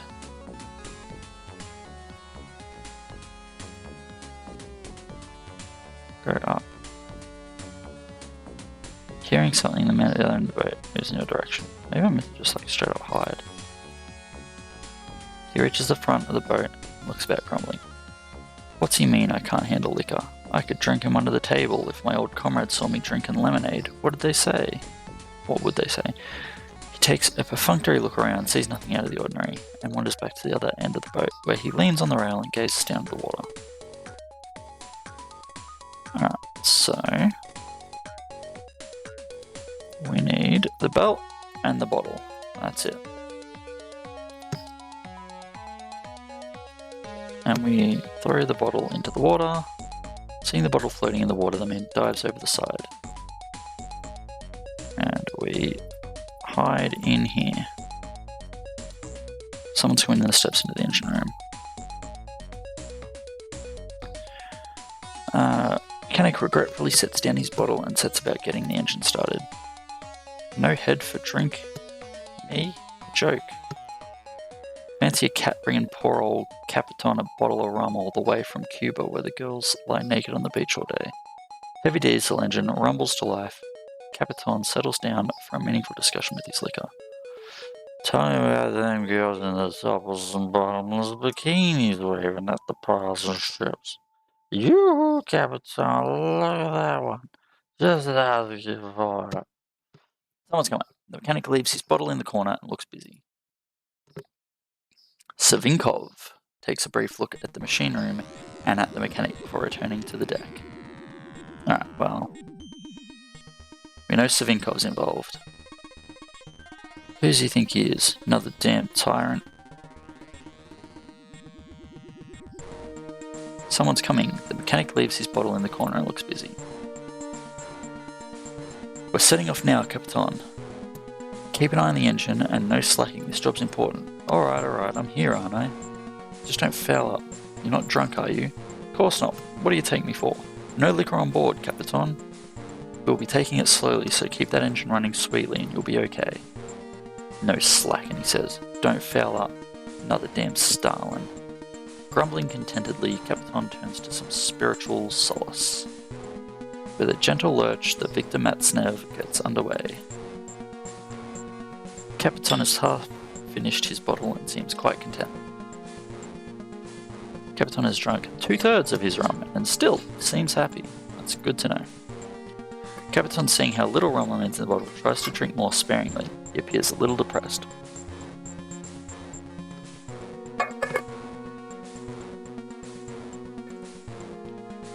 The bottle's finished. Capitan, in some distress, weeps and curses by turns. Capitan snoring. The boat motor cheerfully chugs you into a vigilant half-sleep. The hours slip by. A brief flapping noise from the motor tears you from your thoughts. Alright, so this is when you use the belt on the engine. You switch off the pump and replace the shredded rubber belt with the leather one. You switch the pump back on. It works. And then we hide back in here. You snuggle as best you can and snooze a little more. Through the porthole you see that night has fallen, decks are not lit up.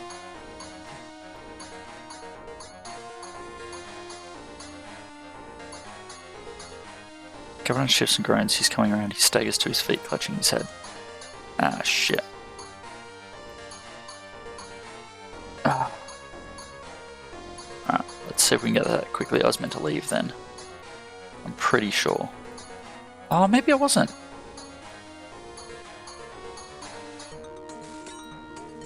Should have saved anyway.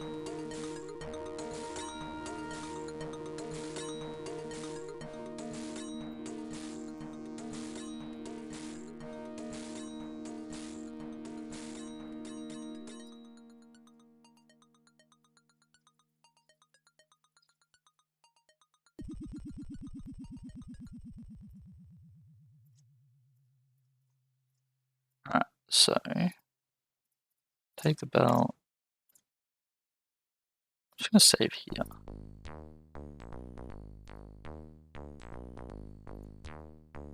Svinkov sees you. That's a surprise, Rukov. This is a surprise, Rukov. My orders didn't include you being here. Your antics could conceivably have sabotaged my own mission, you know. We cannot throw you in the sea. Unfortunately, it's polluted enough already. Consider yourself under arrest, charged with attempted sabotage and gross insubordination.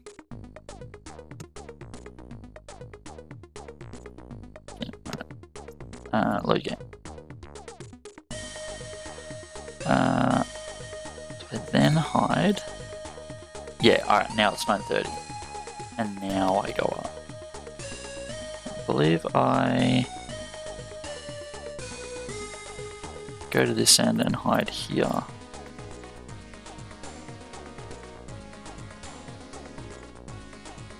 Alright, see down the other end of the dock. Of the deck, Capitan staring to vomit over the side. Intelligent officer's life seems to be 90% waiting in uncomfortable places, so you settle down and wait. Victor Matsnev suddenly slows right down and gradually comes to a halt. I'll go and get Obakov. What we're looking for is a flashing yellow light. It could be on any side, so keep your eyes moving. The four men peer about, scanning the dark horizon. I see it, over there. Obakov points to a yellow light blinking some distance ahead. Excellent, they're coming to us. Let us work quickly. Capitan, you will help friend Obakov to carry the boxes down to the radio room.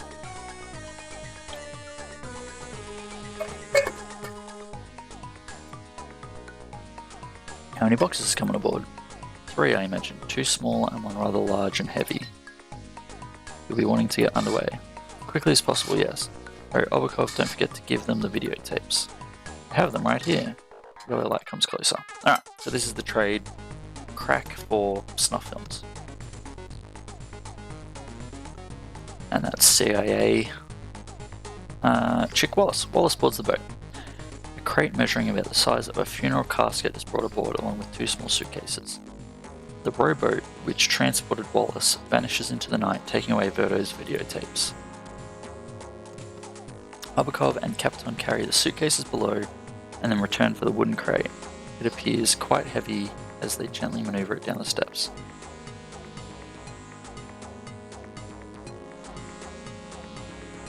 Romichov returns to the cabin and the Victor Matsnev begins to move. Capitan goes back to his engine. The others go down the steps at the front of the deck. Alright, so this, I believe, is where we come down here. From the restroom, you hear several voices in conversation but cannot make out what is being said. So we listen at the door. Let me repeat, Obakov, you will deliver the black case to Savchenko, then go to your apartment and stay here. Wallace and I will deal with the crack and also take the crate to Sibilenko for final programming. They're using crack. They're using the crack for something Sibilenko's doing. At around 9 AM, the fourth member of our group will go and pick up the package and transport it to its ultimate destination. Now, if you'll excuse me, I'll just see if everything's going smoothly on deck. Savinkov stops speaking, you hear him approaching the door.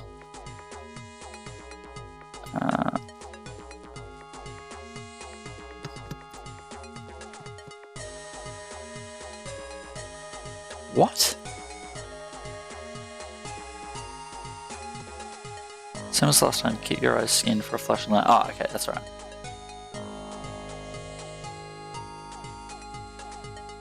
I thought it was redoing the thing before. There it is. Seaman points to a yellow light. It's on my head. That's Snev. Obakov and Kapitan, you'll move the crate into the dinghy. Be careful with it. Put the blue case alongside the crate. Obakov and Kapitan go below and bring up the crate and 2 cases. As the dinghy bobs in the water alongside, the crate and the blue case are lowered into it. Savinkov and Wallace climb down into the small craft, which then heads off into the darkness.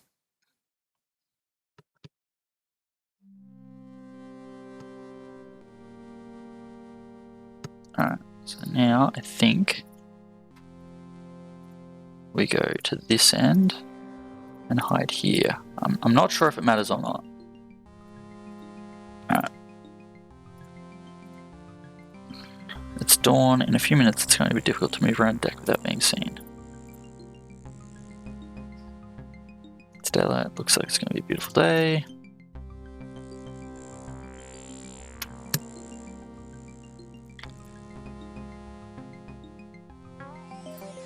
Alright.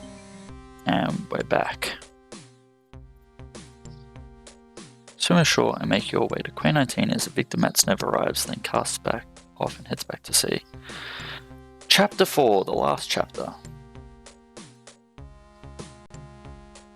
Okay. So we want to go to Department 7 first, I believe.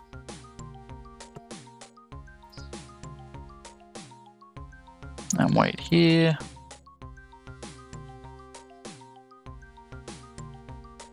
And wait. Alright, car drives out of Department 7 garage. It looks like Gebekov is at the wheel. Hail a cab. Tell the driver to go to a museum. Drive around the block. Follow Gebekov's car. The cab driver follows Gebekov's car towards the suburbs and suddenly loses him. You order the driver to patrol the area. Turning into a tree-lined street, you catch sight of the Major climbing into his parked car. You get out of the cab, which turns around and drives away. As you observe it, a Gebekov car, his car, roars off down the street, leaving you standing in front of a well-kept building. Progress of Mankind Street. Halt, comrade, do you have an appointment? I'm a Gebekov's Department P. I'll tell you to Comrade Litvinov, the director. Comrade Captain, I told your colleague, Major Gebekov, all I knew of this intolerable treachery. He said he would call me later, but made no mention of your coming. What more can I tell you? I am looking for Gebekov, not working with you before.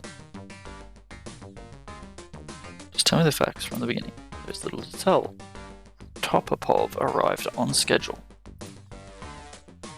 The crate was opened and drugs were administered to bring him gradually back to consciousness. Unfortunately, the duty nurse, Saneva, seems to have wandered into room 3 in flagrant breach of my clear instructions and noticed Protopopov. She was seen making a phone call shortly afterwards. Some 20 minutes later, Saneva activated the alarm and both guards rushed to the scene, leaving the entrance unguarded. It was child's play for the group of 4 men to penetrate the building and kidnap Protopopov. That's all there is to the story. I phoned Agabakov immediately. He arrived and took the nurse away.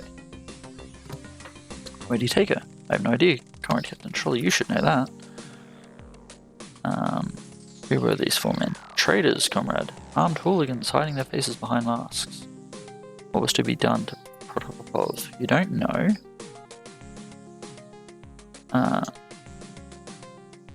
You would do well to inform fully on your fellow traitor, Gabakov.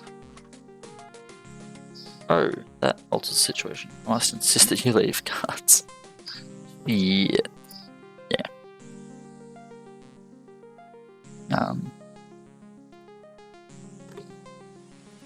Yeah, right. Backtrack the KGB building. Ah, come on.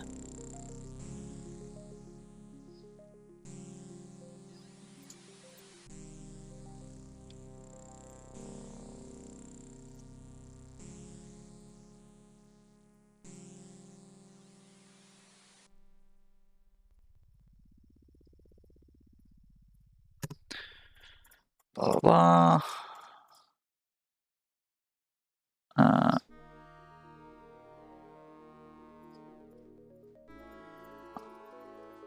Alright. What else do you know? That's all I know, comrade. I see, thank you, comrade. I'll see myself out.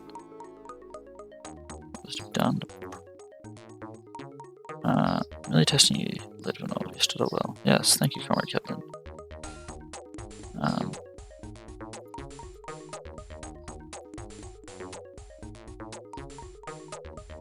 I'm looking for... I don't remember whether I say that or not. I feel like that's not...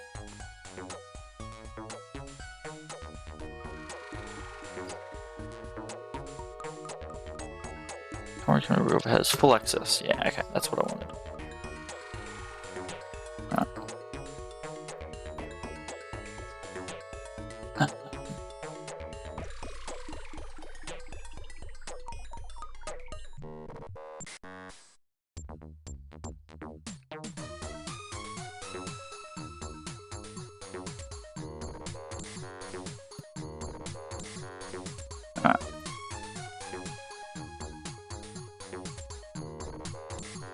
In a strange room can be distressing. I myself am not immune from claustrophobia. This won't take long, however. I'm just going to ask you a few questions. Open the doors. Fascinating, but first my questions, yes? Very well, ask your questions. Is the world flat? No. Carrots. Orange. Would it dry or wet? Wet. What is your name? Maxim Rukov. Interesting. What is your profession? As I told you, I'm a KGB officer and I open the doors. You have completely deluded yourself into believing that to be true. Paranoids are frequently subject to this syndrome. You identify with your persecutor. Do you think art is a significant aspect of culture? Naturally. It's a symptom of schizophrenia. Have you always been a traitor? Protopopov. I'm not Protopopov. I'm looking for him. Strange mind, you have become a KGB officer and your quarry is your real self. I'm going to help you, Protopopov. Will you trust me? Call Litvinov. Ask about Rukov. I am Rukov.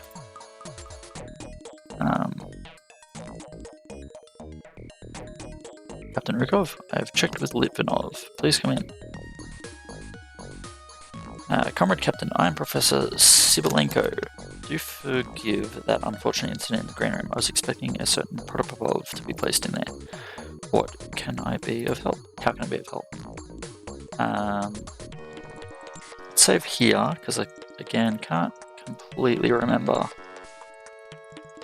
Who and where is Protopopov? I know no more than Litvinov. It seems that he was kidnapped by men in masks.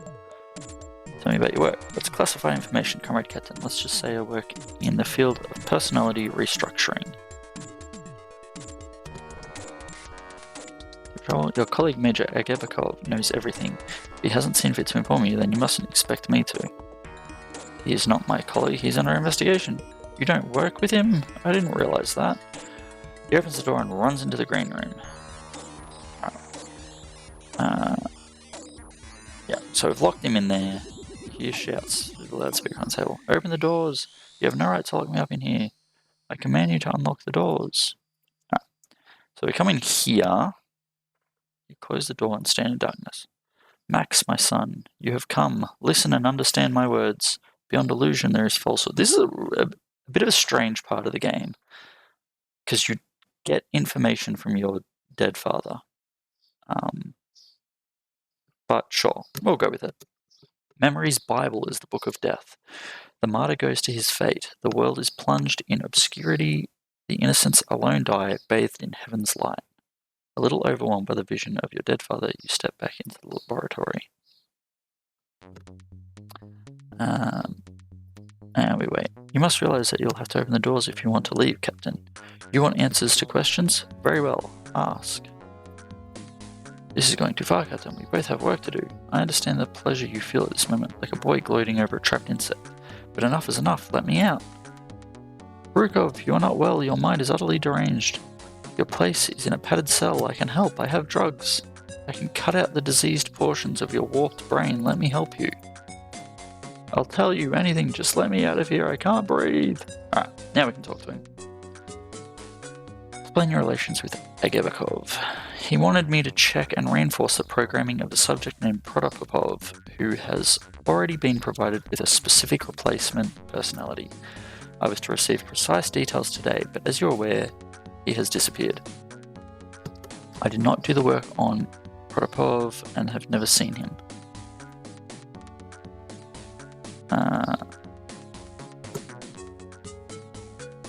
Patience. There are my 3 guinea pigs. Golvbev in room 3 was the first. I wiped away too much of his personality, with the result that the 2 replacement personalities have not taken root. You can switch between them with the trigger word saliva, but he remains an imbecile.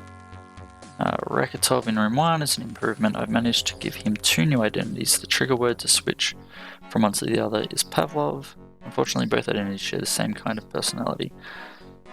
Tiskevich in room 2 is my most recent acquisition. A fine mind, if socially unsound. His memory is now reduced to almost nothing. He craves an identity, memories, likes and dislikes. Soon he will have 3 distinct personalities, all different. Maybe more. Why not 10 or even 50? I can't breathe in here, I'll die. I'm going to die. Anyway, new birth, nothing. What's a big cabinet for? That's an experiment. I use it on my subjects to dredge up memories of past lives. The subject in room 1 is an example. I used memories he discovered deep in his mind to create a new identity for him. Some subjects also display heightened levels of perception after a session.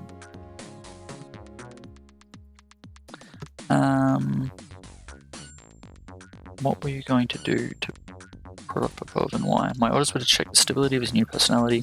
I was told nothing more. Agabakov was to give me further instructions today. Alright. He's well and truly done.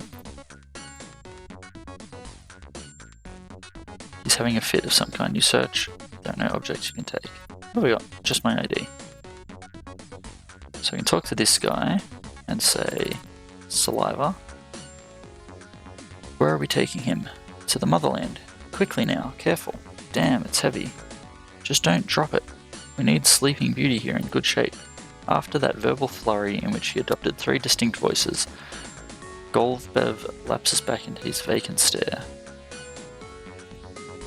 Alright. Now I believe we go to our hotel. Good day, General. I have a message for you. Your old friend Yakachev lives at 13 Gorky Street. I'd take care if I were you. He's Pamyat. Why they choose to call themselves Memory, I can't imagine. One more thing, you may be too late already. Alright, and off he goes. So we go to Gorky Street.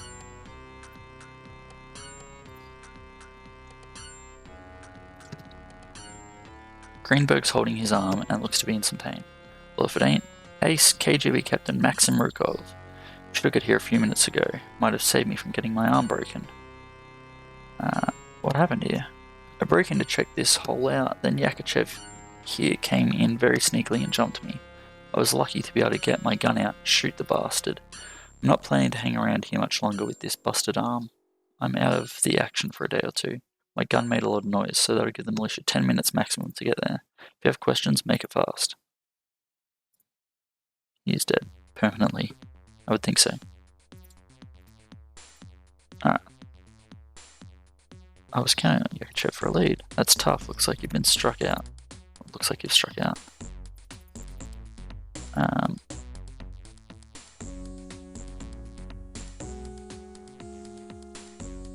Who's got the motherland? Apart from Russia itself. Funny, I'm sure I heard or read that word somewhere recently. Sorry, I don't remember where. What brought you here? I filled up some information just like you, except I got here first. I'll have to learn your trick of letting others do the dangerous work. Yeesh. Ever heard of Professor Sibilenko? Sibilenko, isn't he a parapsychologist or something? Studies mind readers and that stuff? That might be him. Alright, let's get to it. The actual thing. Which is Memory's Bible or the Book of Death, which we heard from our dead father. What is this garbage, Rukov? Memory's Bible. Oh my god, Memory's Bible. Pamyat means memory, right? And what book would ultranationalist, fascist, anti-Semitics consider to be their Bible? With some difficulty, Greenberg pulls a fat book from beneath his jacket and hands it to you. The title is Mein Kampf. Adolf Hitler's deranged Nazi philosophy. This book has been translated into Russian. It's full of notes pointing out how Hitler's solutions can be adapted to the Russian situation today. Whoever told you that stuff about Memory's Bible was pointing at Pamyat. Greenberg frowns, then frowns some more. Then, I got it. That motherland thing. I read it right here. It fell out of Mein Kampf when I opened it. The American hands you a bookmark. It carries an advertisement for an art gallery called The Motherland in Great Patriotic War Street. If you hadn't got me with that Memory's Bible riddle, I wouldn't have remembered the bookmark.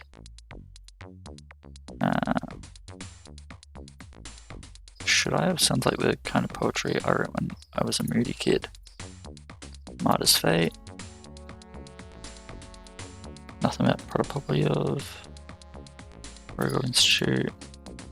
What are you doing next? I have to meet someone, then I have to get this arm fixed. A pity I couldn't question Yakachev here before I killed him. And off we go. So now we go to Great Patriotic War Street. Right in the end game here, folks. Yes, his work is in the unsullied tradition of our cultural heritage which survived throughout the godless years of communism. Oh my, that is so thrilling. Some of these works would look so adorable in our guest bathrooms. I'll just take another look. Please do, I'll be closing the gallery in 1 or 2 minutes. Okay, well I have to get back to the others anyway. As the western client moves into the other part of the gallery, the manageress turns to you. I'm the artistic director. Of what service may I be? Just looking around. Very well, I'll be closing the gallery in a minute or two.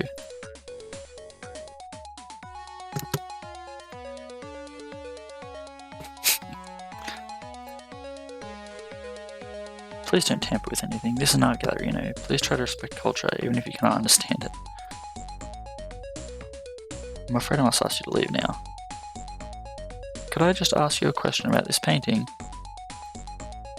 And that's where we hide in the closet.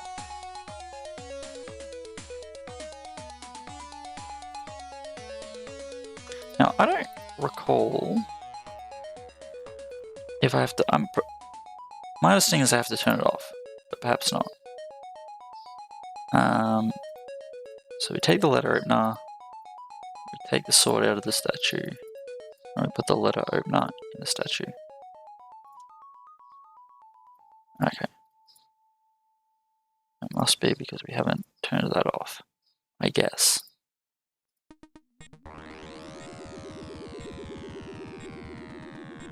Oh, that's weird. Massacre of the Innocents.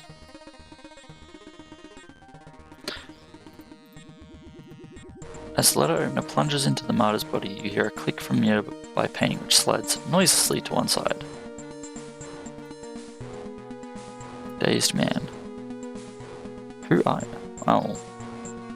I guess we think he would be Comrade President. No reaction. 2 familiar figures enter the cell. Savinkov is pointing a pistol at you. I might have guessed we'd find you here, Rukov. Your tendency to disobey orders has led you into deep trouble this time. The seated comrade is a certain Protopopov. Tomorrow he will appear on television. Meanwhile, the real Mikhail Sergeyevich will be in custody. The fool imagines he has destroyed the power of the party. Perhaps we could be brief, comrade. Very well. As you may have gathered, Rukov, the video cassettes were no more than a cover, bait for the corrupt Kuznetsov. Your role was to distract him and provide enough proof for us to have him executed. Protopopov was the real object of our exercise. Comrade Vovlov and I are both surprised at your abilities. Comrade Galushkin assured us you would be easily controlled. He was wrong. Rukov has been lucky, that's all. Have you finished, comrade? Nearly, comrade. No, Rukov, it wasn't luck, was it? Someone has been guiding you, and whoever it is probably in Kuznetsov's department. After killing you, I shall find him and discover exactly who he's working for. He aims his pistol in your face. Savinkov's gun drops to the floor, followed by its dead owner. Vovlov's smoking pistol now points at you. I'm afraid Savinkov was altogether too intelligent and inclined to display it. I could, of course, have eliminated Cutthroat before Savinkov interrogated him. Eliminated Cutthroat before Savinkov interrogated him. But if I had been too late, then our dead comrade here would have discovered that I was Cutthroat's controller.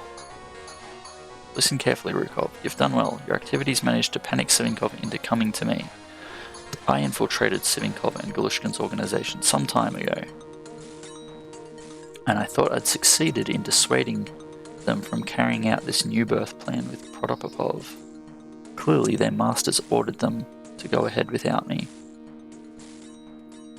Major Volo observes your reaction with narrowed eyes. Before you can say anything, he goes on. When Galushkin learned that Yakachev had kidnapped Protopopov, he put a bullet through his own head. Right? So Yakachev kidnapped Protopopov. He was probably convinced that his plan was about to backfire. Savinkov then turned to me. The question is, what shall we do next? The president must be warned. Naturally, but we have a duty to perform first. Consider the situation. We have no backup here, and our enemies, both Pamyat and Savinkov's hardliner friends, could arrive any second. Poor Protopopov represents an enormous menace to the country. Our duty is, unfortunately, to kill him. Luckily, he's unaware of anything that's happening. You will break his neck, Rukov, now. Cold-blooded murder is not mine. Why don't you shoot him? Because I need to know if you have the guts for dirty work. Do your job. Let's save here and do nothing. Protopopov won't even know what's happening. Do it, Rukov, it's an order. Duty is sometimes unpleasant, Rukov, but it is your duty to obey. Good old Uncle Vanya. Put down the gun, Comrade Major, we don't want any accidents. Comrade Colonel Rukov, what are you doing here? I have the situation under control. I intended reporting to you this afternoon. I was a little anxious about my nephew Maxim. I see you're still alive, Max. Uncle Vanya, I need an explanation. I shall explain all this fully a little later. Comrade Vovlov has been working for me for some time. He infiltrated the gang of hardliners. Unfortunately, his position didn't allow him much fieldwork, so I arranged for your transfer to Department P.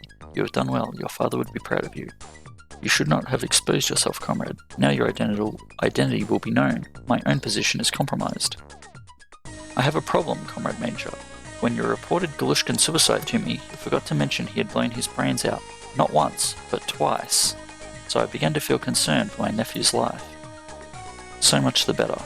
I'd have been obliged to eliminate you anyway. I was forced to kill Galushkin. He was an incompetent bumbler and he was in my way. I tried to talk him out of the Protopopov idea, but he went ahead anyway. Then Yakachev, of all people, kidnapped Protopopov, and Galushkin naturally fell to pieces. And now you intend killing us all? You were a fool to come here unarmed. I have some armed people outside. My intention is to avoid a bloodbath. My nephew's death would cause me a great deal of pain and guilt. I suggest we come to a reasonable agreement, since you can't hope to escape.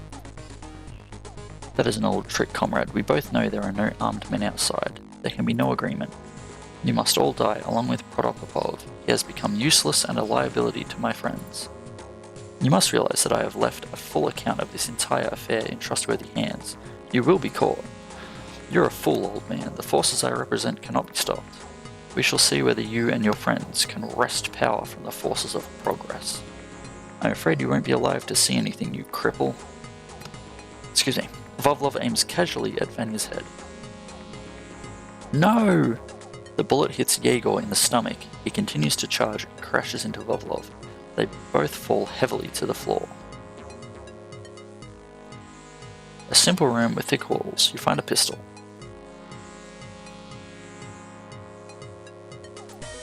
I'm just gonna save right here. Can we talk to Vanya?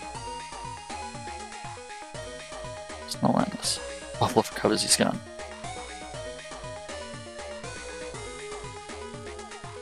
Too late. The communist heroes have already arrested the president. Tomorrow they'll announce his resignation. For health reasons, Gorbachev's finished. And he's dead. As Vovlov dives, Protopopov suddenly begins to speak. Comrades, it is with heavy heart that I speak to you. My health, already weakened by years of selfless if misguided toil, has worsened considerably. I can no longer assume the functions of my office and must resign. The chaotic and reckless adventures of Perestroika and Glasnost, for which I accept shameful responsibility, have at least taught us this.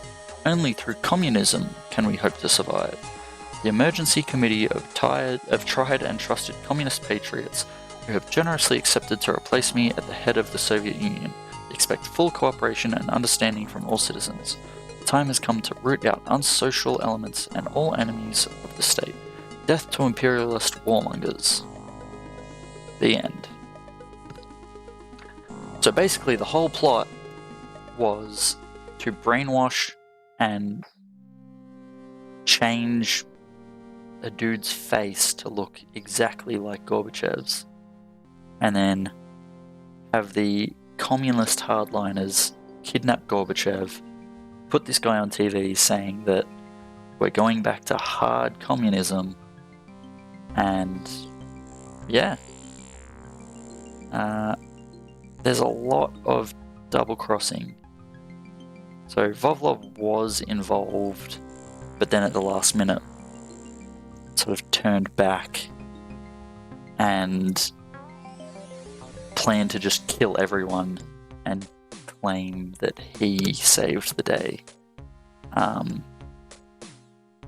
Because he knew it was all going to sort of go to shit. But yeah, it's an interesting game.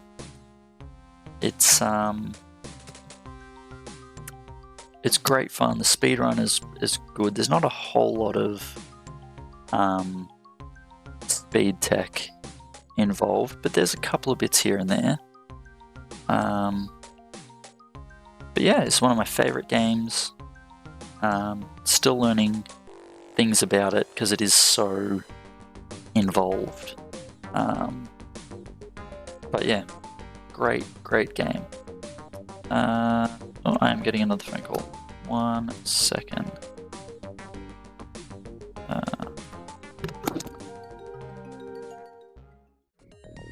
And I am back just in time to say that we're pretty much done anyway.